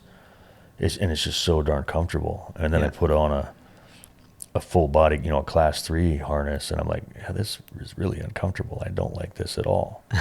So I really want to see somebody do something groundbreaking with a full body harness that has truly adjustable rise. And I know it's possible. I'm just not bright enough to pinpoint, because no matter what, if you're going to have a fixed central attachment point, that means you're going to have risers that are fixed coming from your waist to your leg straps, and that's part of where the discomfort begins. It's not going to work. Yeah. So in your opinion, both harness wise, and working on ropes, do you how soon? I mean, because if we look into the future, it is going to come in at some point that the standards are going to be set that you have to be on 2 separate lines, and at some point in the future, it's going to come in that we have to use a full body harness. Well, probably. Especially if you're on 2 lines, it almost has to pretty much need to be connected to a sternal. Yeah. But do you think this is 5 years away, 10 years away, 30 years away? Because obviously, I think it's definitely within 10. I possibly think 5. Wow. There's some. We could do a whole nother podcast on this. There's some to say strange ideas being thrown around with TCIA right now isn't fair, but certainly not well thought out workarounds as far as rescue goes, and positioning and systems. There's too much money to be had for somebody, whether it's TCIA, whether it's Sprat, because those organizations, the fact of the matter is they want membership. More membership means more dues, more certifications, and this and that and the other means more money getting paid every 3 years, kind of thing. And that's good for the organizations. For them to say anything different is just not being truthful. Yeah. So I mean, I think just from the monetary standpoint, somebody's going to do something in that direction. I would like to see it be an organization like Sprat, which is much more above the board and clear in what they're doing. And when they actually have meetings, they get shit done, and they don't allow their leadership to be in place for years and years and years and years and years. So we'll see. But I think within 5 years, but most definitely within 10, we're going to have quite a bit different standards. A couple friends of mine in Canada, in their province, they have to wear Class 3 harnesses for tree work. Is that Quebec? Quebec, yeah. And Jesse Bouchard Nestor and my buddy Christophe, they're trying to say, hey, here's why we don't need these, even though this one big benefit is for rescue. And I believe in Quebec that is their big argument Primary for maintaining that is for the rescue ability. But there's not very many comfortable harnesses, at least for me personally. So would the Sequoia with the SRT, I think it's going to be better. That wouldn't be classed as a. Because it doesn't have the fall protection aspect. Is that the positioning? Yeah, that'd be the dorsal. So you have your sternal, which would allow you to use that in work positioning at height. Yep. But it's not going to count for the 359, ANSI 359 for fall protection, or meet OSHA's for fall protection, because you don't have that dorsal attachment, and that's for a fall protection standpoint. That's where you're going to be connected, is dorsally most of the time. So I don't know if you'll know the answer to this question, but I assumed because it was an upper body portion of the harness that you attach yourself, which is why they couldn't put a dorsal on it. But then when I got given it after this competition, realized it had a sternal attachment. So I was like, well, that's obviously a rated attachment point. So why don't they put a dorsal on the back? Because wouldn't make any difference, would it? It's hard for me to keep track of the regulations, because with the sternal, that's a positioning aspect. That's not a fall protection aspect. Oh, okay. Right. So if you had your ASAP connected there and you have the shock absorbing lanyard, that ASAP could be down at rib cage level, and we're good to go if something happens to your main line. But for a true fall protection, where I think you can't fall more than 18 inches, you have to have that dorsal connection. Right. And I'm probably speaking out of school a little bit, just because fall protection is not my forte. Yeah. I mean, it's just another confusing layer of regulations and new stuff. I'm a little bit behind the power curve on the new standards for bucket trucks. Yeah. Do you have to wear a Class 3, or can you wear a belt with a restraint? I'm confused. Yeah. And since bucket trucks scare the shit out of me, I don't care. Yeah, me too. Yeah, not a fan. Isn't that weird? Much rather be on a rope. Definitely. So let's. I just want to move on. We've spoken to Ferreira Rescue for about an hour and a half. Yeah, so, plenty enough. Probably. You do. Obviously, you work at Wesspur, and you also do training courses, and you do crane training. That is separate. I'm just an assistant instructor in that. Okay. And that's with Crane Safety Climber School that we do every April right now. Right. It's always has been, probably always will be, is in that, eastern Pennsylvania area. Oh, okay. Yeah. And that's every April-ish. Yeah. So what, if somebody were to think about attending the crane safety school, what are they going to learn? What are you going to teach them about cranes and about how to calculate weight and how to do the right cuts that you see is best for? It's mostly set up for the operator in the canopy. So for the climber, for setting rigging, learning how to do balance picks, and really, again, that goes back to out here. Crane work out here is pretty straightforward because we have central leader trees. The picks are fairly simple. When you start to get in your spreading canopy stuff, you want to bring off that woody material in the exact orientation that it was growing out of the ground, which requires you to do balance picks. So just the students learn a little bit about crane setup, how important it is to have, good sight for the crane, the different cuts to employ when creating balance picks, how to do load calculations, estimate weight. And really it comes down to finding what you estimate to be the center of mass of that pick that you're going to do, and get your slings put in the right place. Yeah. And it's 3 days of hands-on. We do I mean, the weather has jammed us up a couple times where we had to stay inside for half a day, 3/4 of a day on the first day, just because it was that horrible of weather. But usually it's just 2 or 3 hours in the morning, and then we go right out into running the climbers through just picks, and Yeah. not taking anything away from us out here. But if I grabbed 15 of the top climbers in the Western United States and grabbed 15 of the top guys in the Pendle region, there would be a significant difference between the two groups of climbers. Yeah. So folks are getting to go out there and work with incredibly talented, some of the most professional, just outstanding human beings in general, but their climbing skill set and the vast amount of knowledge between all of the instructors that we have there is off the chart. I mean, it's worth, well, there's a reason why it sells out in hours every year. Yeah. Like literally in hours. Well, you're gonna have to give me the heads up when it goes on sale. I'll give you because it's a good course, Dan. It's actually outstanding, and what I've seen so far, I've only been a part of it. I think this will be my 5th year. People that came last year come again. People that came 4 years ago have come again. You know, some of those same students from years ago are now instructors. It's just it's people are getting that much out of it and giving that much back into it that it's turned into this. It's a thing. Yeah. So who? I mean, I'm sure. Obviously, it was trial and error. Like the best way to make certain cuts when using a crane to pick things off. But what is the technique that you teach for taking sections of tree with a crane? Like, what cuts do you use? It depends on the balance of the pick. It might be a V cut. It might be a shelf cut. You might just be able to blow straight through from the backside. Yeah. You might be matching up, 2 horizontal cuts. Yeah. It's dictated by the attitude of the piece that you're picking. Yeah. Yeah.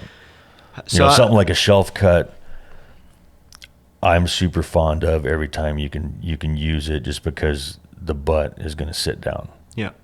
So if somebody was off a little bit in their load calcs, that's just sitting there. The crane operator can lift everything off nice and gently, because we don't want to have any dynamic movement. We just want it, like if to flow away. If both the crane operator and the cutter did their job correctly, the cutter has to tell the crane operator the piece is his, because he's just everything, nothing jolted, nothing moved. You just might be, spacing out for a second and not really like, hey, dude, take it away, Pete. It's yours. Yeah. Or you fuck it up enough, you have a really good crane operator, he straightens everything out for you, you know. And that's the other thing, is the level of talent of the crane operators there is insane. Yeah. I mean, between the guys. But I mean, the crane operator can only do so much to actually make things better, and they can't do things quickly. So a huge amount is down to the climber and how they set everything. The big part is the climber needs to listen to his good operator. Right. So a good crane operator who knows how to do tree removal, with the crane, he could have a less experienced climber that all they got to do is listen and do what they're told.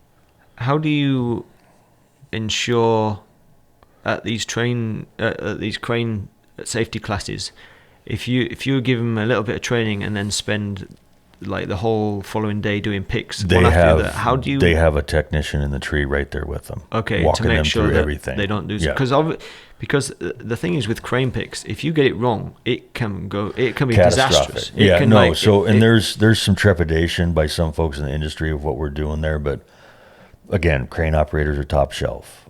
Mike Tatey, Roach, all these guys, as far as the head instructors, I trust my lives to them. And then, so let's say you were up there, it's day one, you're doing your first pick in a dead, ash. Right there next to you is Dan Lawton, another incredibly talented, very experienced, does crane work 5 days a week. That's what he does as a contract climber. They're walking you through. So literally, the only way you could do anything wrong is you would have to shoot the technician in the chest, because we're not going to let you do. anything that's catastrophic. We'll let students make safe mistakes so that they can learn from them. Yeah. But nothing. We do not allow anything. I mean, safety is a number one priority. And knocking on the desk there, it goes smooth as silk. Yeah. And we've because not had close calls or anything, but we will allow safe mistakes. Yeah. And so, do you find that with enough knowledge, then, well, you must find this with enough knowledge within the trainers, they can tell if something's gonna go wrong, but only a little bit, or or if something's gonna go really bad. Because like those guys. I mean, and I never claimed to be a crane removal guy, because again, out here crane picks are pretty fucking easy. Yeah. Those guys have done it so much. I mean, we're talking thousands of hours of crane removals under their belt individually, that they can tell right away, like, oh yeah, if he'd have had that long sling just back 2 feet, what's going to happen is when Pete picks up this load, it's going to roll to the left about 10 degrees. And Pete knows that's going to happen. Dan knew that was going to happen. The student didn't, but the crane operator knows that's going to happen, and he just compensates for it. So instead of coming off textbook, she rolls a tiny bit, but everybody in those critical junctures called it and knew that was going to happen, and that's exactly what happens. Yeah. So it's just that depth of experience, that. And if it was worse, if the student was going to have that sling 10 feet further, they'd be like, yeah, no, dude, you need to bring that back to here. Put it in here somewhere, you know. So they're getting that in-tree guidance. They're on comms with the crane operator. They're also on comms with the lead instructor on the ground. Have you ever said, or would you ever say to anybody at the end of the training course, if you felt that everything they'd done, they just weren't getting it, would you tell them, look, I'm not comfortable with you going away to do crane work because you just didn't seem to get the hang of it? Everybody after every pick, they get debriefed real quick by the tech in the tree. Okay. When they come down after their 1, 2, 3 picks, whatever they got to do that time around, because everybody gets in, anywhere from 10 to 15 picks. They're getting debriefed by everybody, and without a doubt, so the same way that I train, when we're there, everybody checks their egos at the door. Yeah. You have to. Yeah. You have no choice, and we will absolutely, without a doubt, sit somebody down and be like, okay, look, you really need to work on this some more. Don't leave here thinking that you're ready to go do balance picks at your company. Yeah. So what's as far as like safe work practices, is there? So I don't hardly ever do any crane work. I've done a bit in the past, but I don't do, maybe do like 2 jobs a year. It's hard for us here because our tip height is so high. Yeah. Do other safe work practices written in like ANSI standards or put out by TCIA or anybody like that? And are they the crane operations handbook from TCIA is and it's gone through a couple reiterations. It's really the only thing available as general work practices. And what you teach is that's the Bible that they're getting, and then we're adding to it. Yeah, correct. Yeah. Pete and Mike were both instrumental in that book getting written initially. Right. Because I've seen people that seem to do a lot of crane work. They'll argue that one cut shouldn't be used, one cut they use should be used, and other people who do as much crane work will be like, no, we use the V cut. These are the reasons why. Like, why are people so divided on opinion? I think maybe just what they got exposed to. I mean, they're all different, and we could tie this in with timber falling too. There's a time and a place for every cut or every combination or sequencing of cuts. There's no, the Humboldt isn't way better than a conventional face, versus a wide open face. They all have their place. You know what I'm saying? So, it comes down to the attitude of the material they're cutting. You know, is a V cut the best way to go? I mean, I'm not a huge fan of the V cut as an all the time use, just because you're technically you're ripping more than you're cross cutting, so it's just slower, harder on the saw. You know, so if it's not needed, why would I do it? You know, a stump cut that never occurred to me to do it. It's called, you know, 80 feet. Is genius, because if you have good buttress roots on your last pick, you're finishing the cut, no chance of pinching your saw. The cut's not, you know, that log isn't going to tip one way or the other because it has this, you know, the buttress cuts holding it in place, and you just walk away, sit your saw down, take your chaps off, crane operator picks up the log, takes it over where it's going. Because once you finish cutting that last buttress, like the log just sits right down. Yeah, exactly. You already see it. Yeah. What I'm talking about. Yeah. And is that something to do every time? No, absolutely not. But if that's the best answer for the situation, you're going to do it. Could you do a V cut on a you know, the last log? Sure. Could you blow straight through? Maybe. Yeah. Just, it really comes down to, I mean, again, and that goes back to what I said earlier. I don't believe in that term, the best tool or the best thing to do. It's what's going to work with the best outcome for the situation you're in. Yeah. You know, I mean, when I was falling timber, there'd be a multitude of things that I would do to get the tree on the ground safely and efficiently. You know, one day I might be popping swing Dutchmans with Swizz wheels all day long because I'm just in heavy leaners and I can't have them going the way they're leaning. I got to swing them, you know, one way or the other. Another day I might not throw a Humboldt in all day just because conventional was what was going to work better for me for where I was. You know, we didn't do it much, but might even throw an open face in here and there, timber falling. You know, there's no, and I always try to shy away from. I try not to be that guy saying, "Oh, you have to do it this way." I'd rather prefer to explain the benefits of why doing it this way, along with the shortcomings of it, and then you see what I'm saying? Yeah. And maybe like, yeah, I know you see me doing this 90% of the time, but the other 10% I might be doing these other 3 things, and here's why. Yeah. And that's not saying that these other 3 things you couldn't invert that and do one of those 90% of the time, and it's just it all comes up to the operator and making the right decisions. Yeah. You know, at the end of the day, I don't care. And I used to do this when I was production climbing because I was just, and I tell people this all the time, I'm just satisfactory. I've worked my entire life really hard to just be satisfactory, whereas some people can work just as hard as me and they're fucking outstanding. You know, they were, whatever, better mental capabilities, physical, whatever. But I'd tell guys, I'd be like, all right, we're going to race, but it's not today. It's not till lunch. A race goes till Friday. Monday, they're kicking my ass. Tuesday, they're still beating my ass. Wednesday, I'm creeping up on them. Thursday, I've caught them. And by Friday, I've smoked them. And I had the energy to go home every night, lay down with my girlfriend, have a good time. Wednesday, Thursday, and Friday, they were passing out with their work clothes on because they were spent. Yeah. You know, they just weren't being efficient. They were just, you know, incredible physical capability and lots of drive. They just were doing things the hard way and the unsafe way. And I was being, you know, reducing hazards, mitigating exposure, and was ready for Saturday night, baby. Yeah, I kind of know the feeling both sides there because as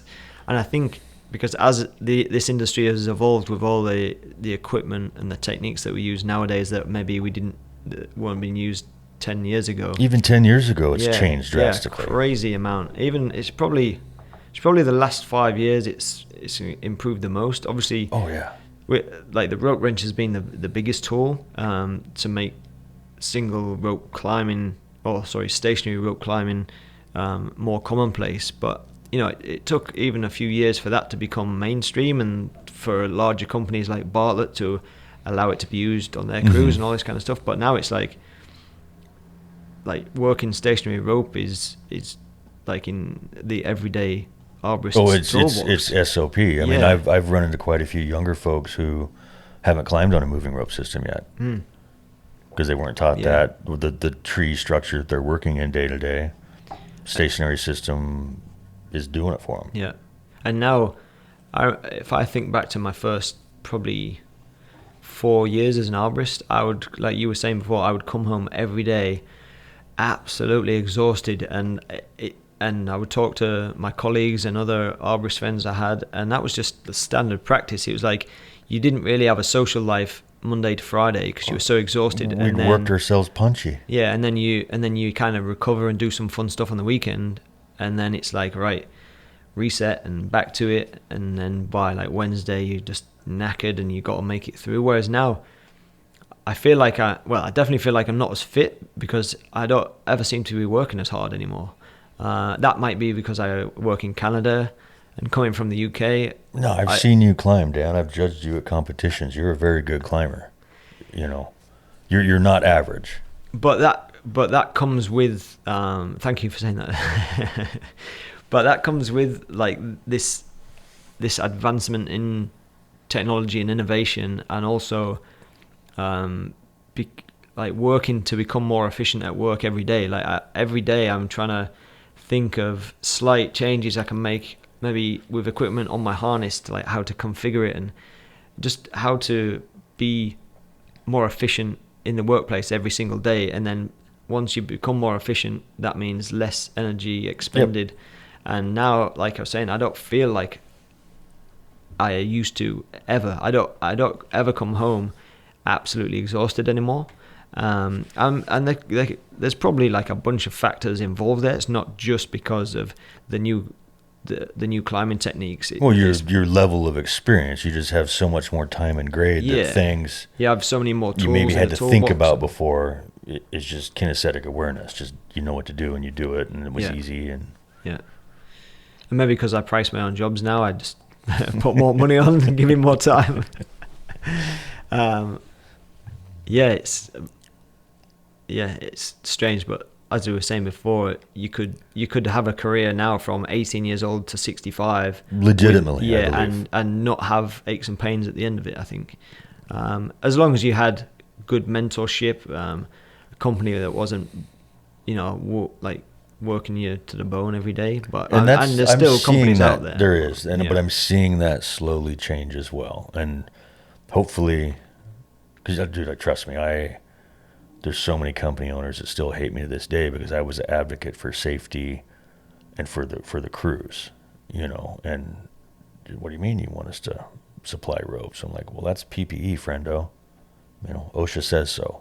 So it's kind of a law. Sorry, I didn't make this up just to be a dick, But now I'm seeing, and still there's some companies that just pay lip service to safety. They're just checking the boxes. But more and more people, guys like yourself, are starting their own tree services. You're legitimate arborists. You're trained. You're passionate, and the companies overall are changing. Like I know of much fewer, quote unquote, bad companies to work for, and many, many more up and coming, and just great outfits to work for. And it's nice to see, because it wasn't like that. It wasn't even like that 15 years ago, let alone 25. Yeah. It's pretty cool. Yeah. And I'll be happy if I never remove another fucking tree ever again, Dan. I've killed so many trees. It's not even. I'd be like, I can prune a Japanese maple, you guys. I have a pair of Felcos. That's it. Once you cement yourself with a certain niche, it's hard to. You're screwed. It's hard to create another one. Oh, but you get to go out with a crane. Yeah, don't care. That means I've got a 66. Don't like it anymore. One thing that we'll finish on this one because we've been going a while. So you work at Wesspur. Yes, sir. As well as doing different training for Ascension Group, working with other entities. What's your role with Wesspur, and like what's your day-to-day look like? It's changed. It's better now. For a while there, I was the operations manager, and my style doesn't go very well inside of a building. So I guess initially Ryan hired me to start the splicing company, and that was my first project. Got that going, got splicers trained up. Now Iron Street rope splicing is taken off. It's doing very well. I mean, we're here in their new building right now. So now Dave's day-to-day role is I'm just a trainer and technical consultant, so a subject matter expert, which is a lot harder to keep up with than it sounds like, because things are changing so much, and I'm trying to stay abreast of everything in the 3 disciplines, rescue, rope access, and arboriculture. So yeah, I just test gear, train, go to all the climbing competitions that we can afford to send me to, and try to help folks out in the community as much as possible, and still sticking with what I've done my entire career, whether it be shooting, fire, whatever, make everybody around me better than me, and that's the one thing. And I'm old enough now that people that I brought along and helped 10, 15, 20 years ago, just to see how badass they are, and not because of me, but I had a little bit of influence in directing them, and just to see, yeah, whatever, I don't need, I want a nice fishing boat, but I don't need that. Yeah. I mean, I'd much rather, being in service to people and helping people's really all I give a shit about. So, yeah. So I'm just a trainer and a consultant, and trying to stay out of trouble. It sounds like you've ended up with a job that really kind of fits you. It does. And something, and it's not every day, but I do have to remind myself, because everybody has bad days, gets a little bit pissy. I have to remind myself I have a dream job. Yeah. I have a job that I know many people, maybe not hundreds, but I know many people that would love to have my job. So, I have those days where I just got to look in the mirror and say, shut the fuck up, Dave. You've got a great job. Get your shit going, get some work done. Yeah. Because we all have bad days, but no, I have a great job. And pretty soon I'm going to have a really nice office over at Coconut Grove. In the last few years, I've really come to appreciate that being an arborist for myself is one of the best jobs I could have, because we're not going to be making millions as arborists, but when you take the time to, if you're out at work on a sunny day with a beautiful view doing some fun stuff, like, you have to really take the time to stop for a few minutes and appreciate what you're doing. Because since I started running my own business, I do tree work, but I also write arborist reports, and I have to do all the admin stuff. Yeah. And when I first started, from a business point of view, doing arborist reports made so much more sense than going out with all that equipment and all the overheads that you have and all the exposure. Whereas if you write an arborist report, you just need a laptop and some tree tags and half a brain to be able to understand what's going on with a tree. And now every time I have an arborist report, I'm like, oh god, here we go. It means I have to sit at home in my so-called office and write a report. And if I get more than one of those a week to write, I feel like slitting my wrists, because and that's when I realize how much of an outdoor person I am, and how I do appreciate it. Whereas before I moved to Canada, which was 2011, I'd been working as an arborist for maybe 7 years at that point, and I got to a point where I absolutely hated the job. I didn't have a good network of arborist friends like I do now, where it's like this whole community. Mm-hmm. I was literally an arborist that worked for a company that had 3 other guys that worked there who weren't into tree work whatsoever. It was just a job. Yep. I wasn't in the climbing, the competition scene. I didn't go out on a weekend for fun. I wasn't running a website at that point, and I just wasn't invested in it as an industry. I just did it as a job, and it's something that I did as a job because I wanted to be outside. But there wasn't a lot of thought that went into being an arborist. It was like, oh, that sounds like a cool job. I get to climb trees. But after 7 years of doing it, I remember that's when I left the UK and went traveling, and I went to Australia, and I was like, I'm just going to get any job. I don't care what it is. I'm going to get the lowest of the low, like work in retail or something. I just need a break. And like the only thing that sparked me back into loving being an arborist was doing the first tree climbing competition I ever did. Met so many like people that are now some of my closest friends. Got so much information from that first comp. Turned work into a training area for every single job I did. I just thought of it as training rather than work. And on some of the toughest days to get through, like pouring with rain, which is like where I live is pretty common. It's one of those things to get through. And now, when I get the good days, which is pretty common where I live, like every day has a beautiful view. Not every day is really nice weather, but there's a lot of days, especially like throughout the summer, Vancouver has like it's very gorgeous. Consistent sunshine like for 3-4 months, and I appreciate it every day and realize that this is the job that I'm supposed to be doing, and those days where I have to be at home on the computer in the office writing reports make me realize that. Oh God. Yeah, every day. Especially I'm a neck down guy, Dan. I'm outside, up in the air, on a mountain. But yeah, you want me to write 2 sentences? That sucks the life out of Dave. Yeah. I mean, you should have seen how long it took me to get the score sheets done. It's like, oh my God, there's all these letters and numbers and shit. Yeah, you try and find every excuse to not do it. Like, yeah. And then when you've done it, you realize it wasn't actually, it wasn't that bad, or it didn't take as long as you, but... Oh no, it took every bit as long as I thought it would. It was horrible, but thank God I have good help for that kind of stuff too. Yeah. So, yeah. Yeah.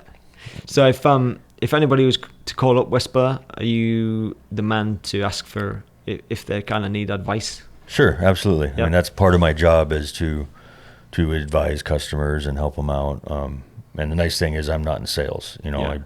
I may go to hell for a lot of things, but it won't be for lying. Yeah. I tell the truth, and just you know me. I speak very bluntly and clearly, and I'll sort people out. Yeah. So yeah, for sure. And I'm available from 5 a.m. Pacific time till 1800 Pacific time, so that way I can take care of my East Coast customers and Midwest folks, because I know 8 o'clock in the morning is 5 o'clock here. They barely got enough time before they start a job to make a call, so I'm around. Yeah, awesome. Yeah, and it's good that you just kind of speak the truth, or to your experiences about equipment, because like different people like different equipment. But if you're the kind of guy that just tells it how it is honestly, without being like the pushy salesman, and trying to sell certain things because there's like overstocked in the store or something, like that's what it's all about. Especially now with social media, there's too many people saying things are good that are terrible, and they're just saying it because maybe they get given something, or saying, I mean, and when I say there's 4, the 4 big rope manufacturers, they all make great rope. Yeah. I mean, really, it comes down to nuances and small preferences. It's, Samson. I've been a Samson guy for a long time, but will I hesitate to recommend Yale or Teufelberger? Not at all. Will I hesitate to recommend Sterling? Not at all. If it's the right application, If Dan, you say, hey, I need a new rope, Dave, I'm not going to sell you on something you don't want or don't need. Yeah. I mean, what color do you like, Dan?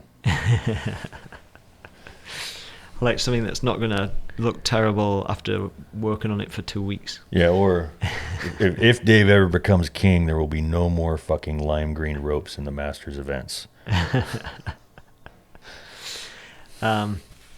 Yeah, like, and people, from what I just said a second ago about people saying something's good when it's not good, I hope nobody feels that I say something's good maybe because somebody's given me it, because I've turned down a couple of opportunities of being a brand ambassador for certain companies because within that role I wouldn't be allowed to talk about a competing product, and you get trapped by doing that. Yeah, and it gets rid of your ability to speak frankly about something. Yeah, and but by all means, if they want to give you some gear to test and use, they should be able to, but without locking you down and For sure.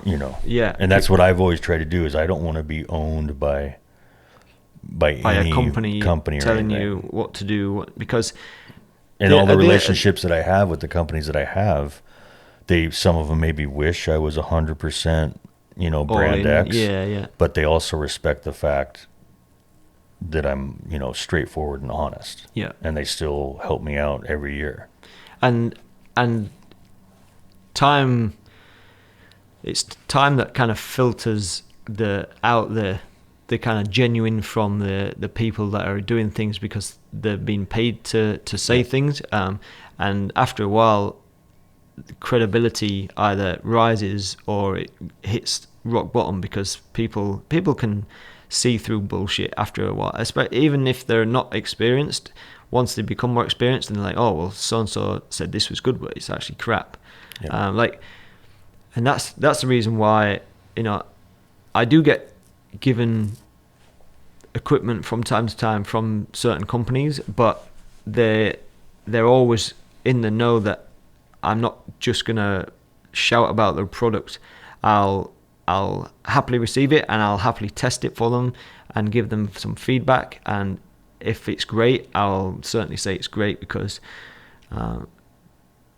but the credibility of my website is so important that people understand that what I say is my genuine view on something. And it's the website is there to help people in all different aspects, but one of those, and I'm going to put more effort into like talking about equipment that I use and why I like that specific piece of equipment, and why it works for you, why you prefer it. Yeah.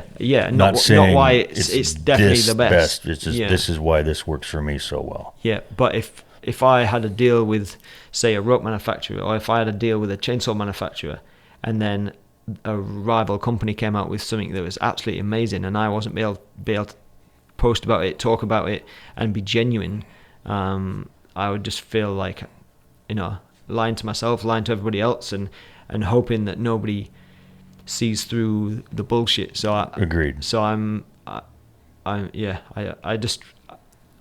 refuse to kind of be bought like that and to be tied into any contract because for the sake of earning a bit extra cash or getting a bit of extra gear, it's not worth it in the long run of what the whole idea of my website was about. It's about education and about safety, and trying to provide a place where anybody within the industry can point somebody maybe less experienced to my website and know that they're going to get good information. Get good information. Because there's information of all kinds out there, and there's you could send somebody to watch a video on YouTube, and then the next video that gets suggested by YouTube could be horrendous. But if that person isn't experienced, they're not going to know the difference. It's really easy for them to get taken down the wrong path. Which is why I feel like if somebody can just say, use this website, it's got some really good information, and that they can feel comfortable that like any blog that's read, any podcast that's listened to, any video that's watched on that website provides good quality information, and it doesn't lead people down the wrong path in their career, and give them unsafe advice. So the other thing to remember too is we don't want to be so rigid, because what we're doing or what seems standard now or best practice, that's going to evolve. Yeah. Things we were doing 25 years ago, we don't do now because we know there's better ways, and things that we thought were wrong to do, now we realize are okay in certain applications. And we're everybody from, the newest person to the most, experienced individual, we're all learning more. We better be every day, because if we stop learning, well, then it's time to get out of the game. Definitely. And integrity is important, and nobody can take that away from us, Dan. Only we can give it away. Yeah. But even if it puts you in an awkward or uncomfortable position at some points, as long as you're true to yourself and being honest with people, then it'll kind of all work out in the wash. Absolutely. Yeah. that's what down the road when people forget other things, they'll remember who the stand-up individuals were, regardless of differences of opinion or anything like that. Yeah. You know. One last question. It might Okay. catch you off guard, but Sure. because you work for a arborist supply company and you're very involved in a lot of the equipment and choices and stuff. Is there anything that's out there now that is like a really exciting new product to you, or that you find is very useful? I know it's a tough one because it's hard for somebody to bring something out that hasn't already been done, but I don't know if there's anything that you've used recently that you're like, oh, this is brilliant. I guess. I mean, still, it's kind of old hat, but Kevin Bingham is somebody I look up to. I'll never, ever stop using my rope wrench system just because it has so much validity for me. And I'm not a good enough climber to really get the benefits, but the Petzl zigzag chicane combo is pretty badass. If you're a very dynamic, athletic type of climber, it's legit. Yeah. You know, and it goes back to, well, I still use, you know, I have my old zigzags and stuff. A zigzag did everything I wish a Prusik did every day reliably. Yeah. You know, but again, I'll go back to rope wrench and Prusik. You know, it's going to be hard to ever convince me that, you know, and guys ask me all the time, they're like, hey, I'm thinking about, you know, doing that whole, you know, SRT, SRS, you know, whatever other confusing term they come up with. I'm like, dude, hands down, the rope wrench system. You can switch over to a moving rope configuration that is familiar, fluid, and easy to use. I go, if you're doing tree work day to day, that's the best money you can spend. Yeah. You know, if you got the cash, I guess you could get a zigzag and chicane, but really, you know, and I'm including myself in this. If you're just an average satisfactory climber, you're not getting the benefits of that system. But so I guess to your question, still the thing that I'm the most gaga over right now, until I actually get my maestros in my hands, will be that zigzag chicane combo. Yeah. But like I said, rope wrench, value, floatage, value for money. Yep. Would be rope wrench 100 every day of the week, all day. Because if you're like, Dave, I'm going to go in your rig and I'm going to take all of your positioning, you know, ascent, descent control systems out. I'll leave you with one. Be like, well, just make sure you leave me my fucking rope wrench system. Do you think? And I own a lot of gear, Dan. Do you think that's because, like myself, we both were climbing for years on a hitch? So to add something in, but allows you still to use a hitch. I think so for me, it feels so normal. It's so simple. Yeah. I can go you know, I don't even have to go to an arborist supply shop in the United States or the world. I could just go find some good hitch cord somewhere. Yeah. You know what I mean? As long as I got slack tending pulley, I can make a stiff tether out of, you know what I mean? Yeah, it's so easy to have just that. It weighs nothing. It's commonplace now. Yeah. You know, I mean, I love my unisender, but I'm not an advocate for that for everybody, and it's only got certain applications. You know, Yeah, I found the learning curve for using a rope wrench was pretty much zero. It's the learning curve of climbing SRT is the thing, but actually using the wrench and hitch combo, there's no difference in feel to. It's the same for me, and you know, because stationary rope systems aren't the answer to everything. Like, still for me, it's primarily access. Yeah, I normally switch over to a moving rope configuration for movement in the canopy. You know, as a normally, not always, but you know what I mean. So just that, just take the wrench out of play, clip back in. I'm in a moving configuration. That's, you know, like I could be blindfolded and still know what to do with that. Yeah. Awesome. Yep. Well, thank you very much for doing this, Dave. No, thank you, Dan. Sorry it took so long. I know. Maybe we'll let the cat out of the bag now and say that Dave stood me up once before. I did, but it was total accidental miscommunication. They got me going all over the country, Dan. Good. So But yeah, thanks very much for doing this, Dave. All right. Really appreciate you giving up your time to do the podcast. And I'm sure we'll do another one when... Love to. Especially when next year's After ARC ARC 2020. Yeah. Make sure you put me down first on that list. Okay. I got you plugged in. Awesome. Cheers, Dave. Much appreciated. All right, bud. Thank you. I hope you really enjoyed the podcast as much as I did. Thanks very much to Dave Stice. I really appreciate you giving up your time to do this with me and for the benefit of everybody listening. So thanks a lot to Dave. Just want to let you know again, this podcast was sponsored by Wesspur.com. So go to wesspur.com/pod. So use that URL when you want to order some stuff, and then use the promo code DAN. That's capitals DAN. So wesspur.com/pod with the promo code DAN. And this podcast was also brought to you by Jobber Business Software. So it's a business software to cut down on admin time for your tree company, whatever size of company you have. So if you use the URL getjobber.com/im/climbing-arborist, that will get you 20% off your first 6 months subscription, and you also get a free trial for 14 days. So go to getjobber.com/im/climbing-arborist and see how awesome Jobber is for your business today. Thanks for listening, everyone, and I will see you on the next podcast.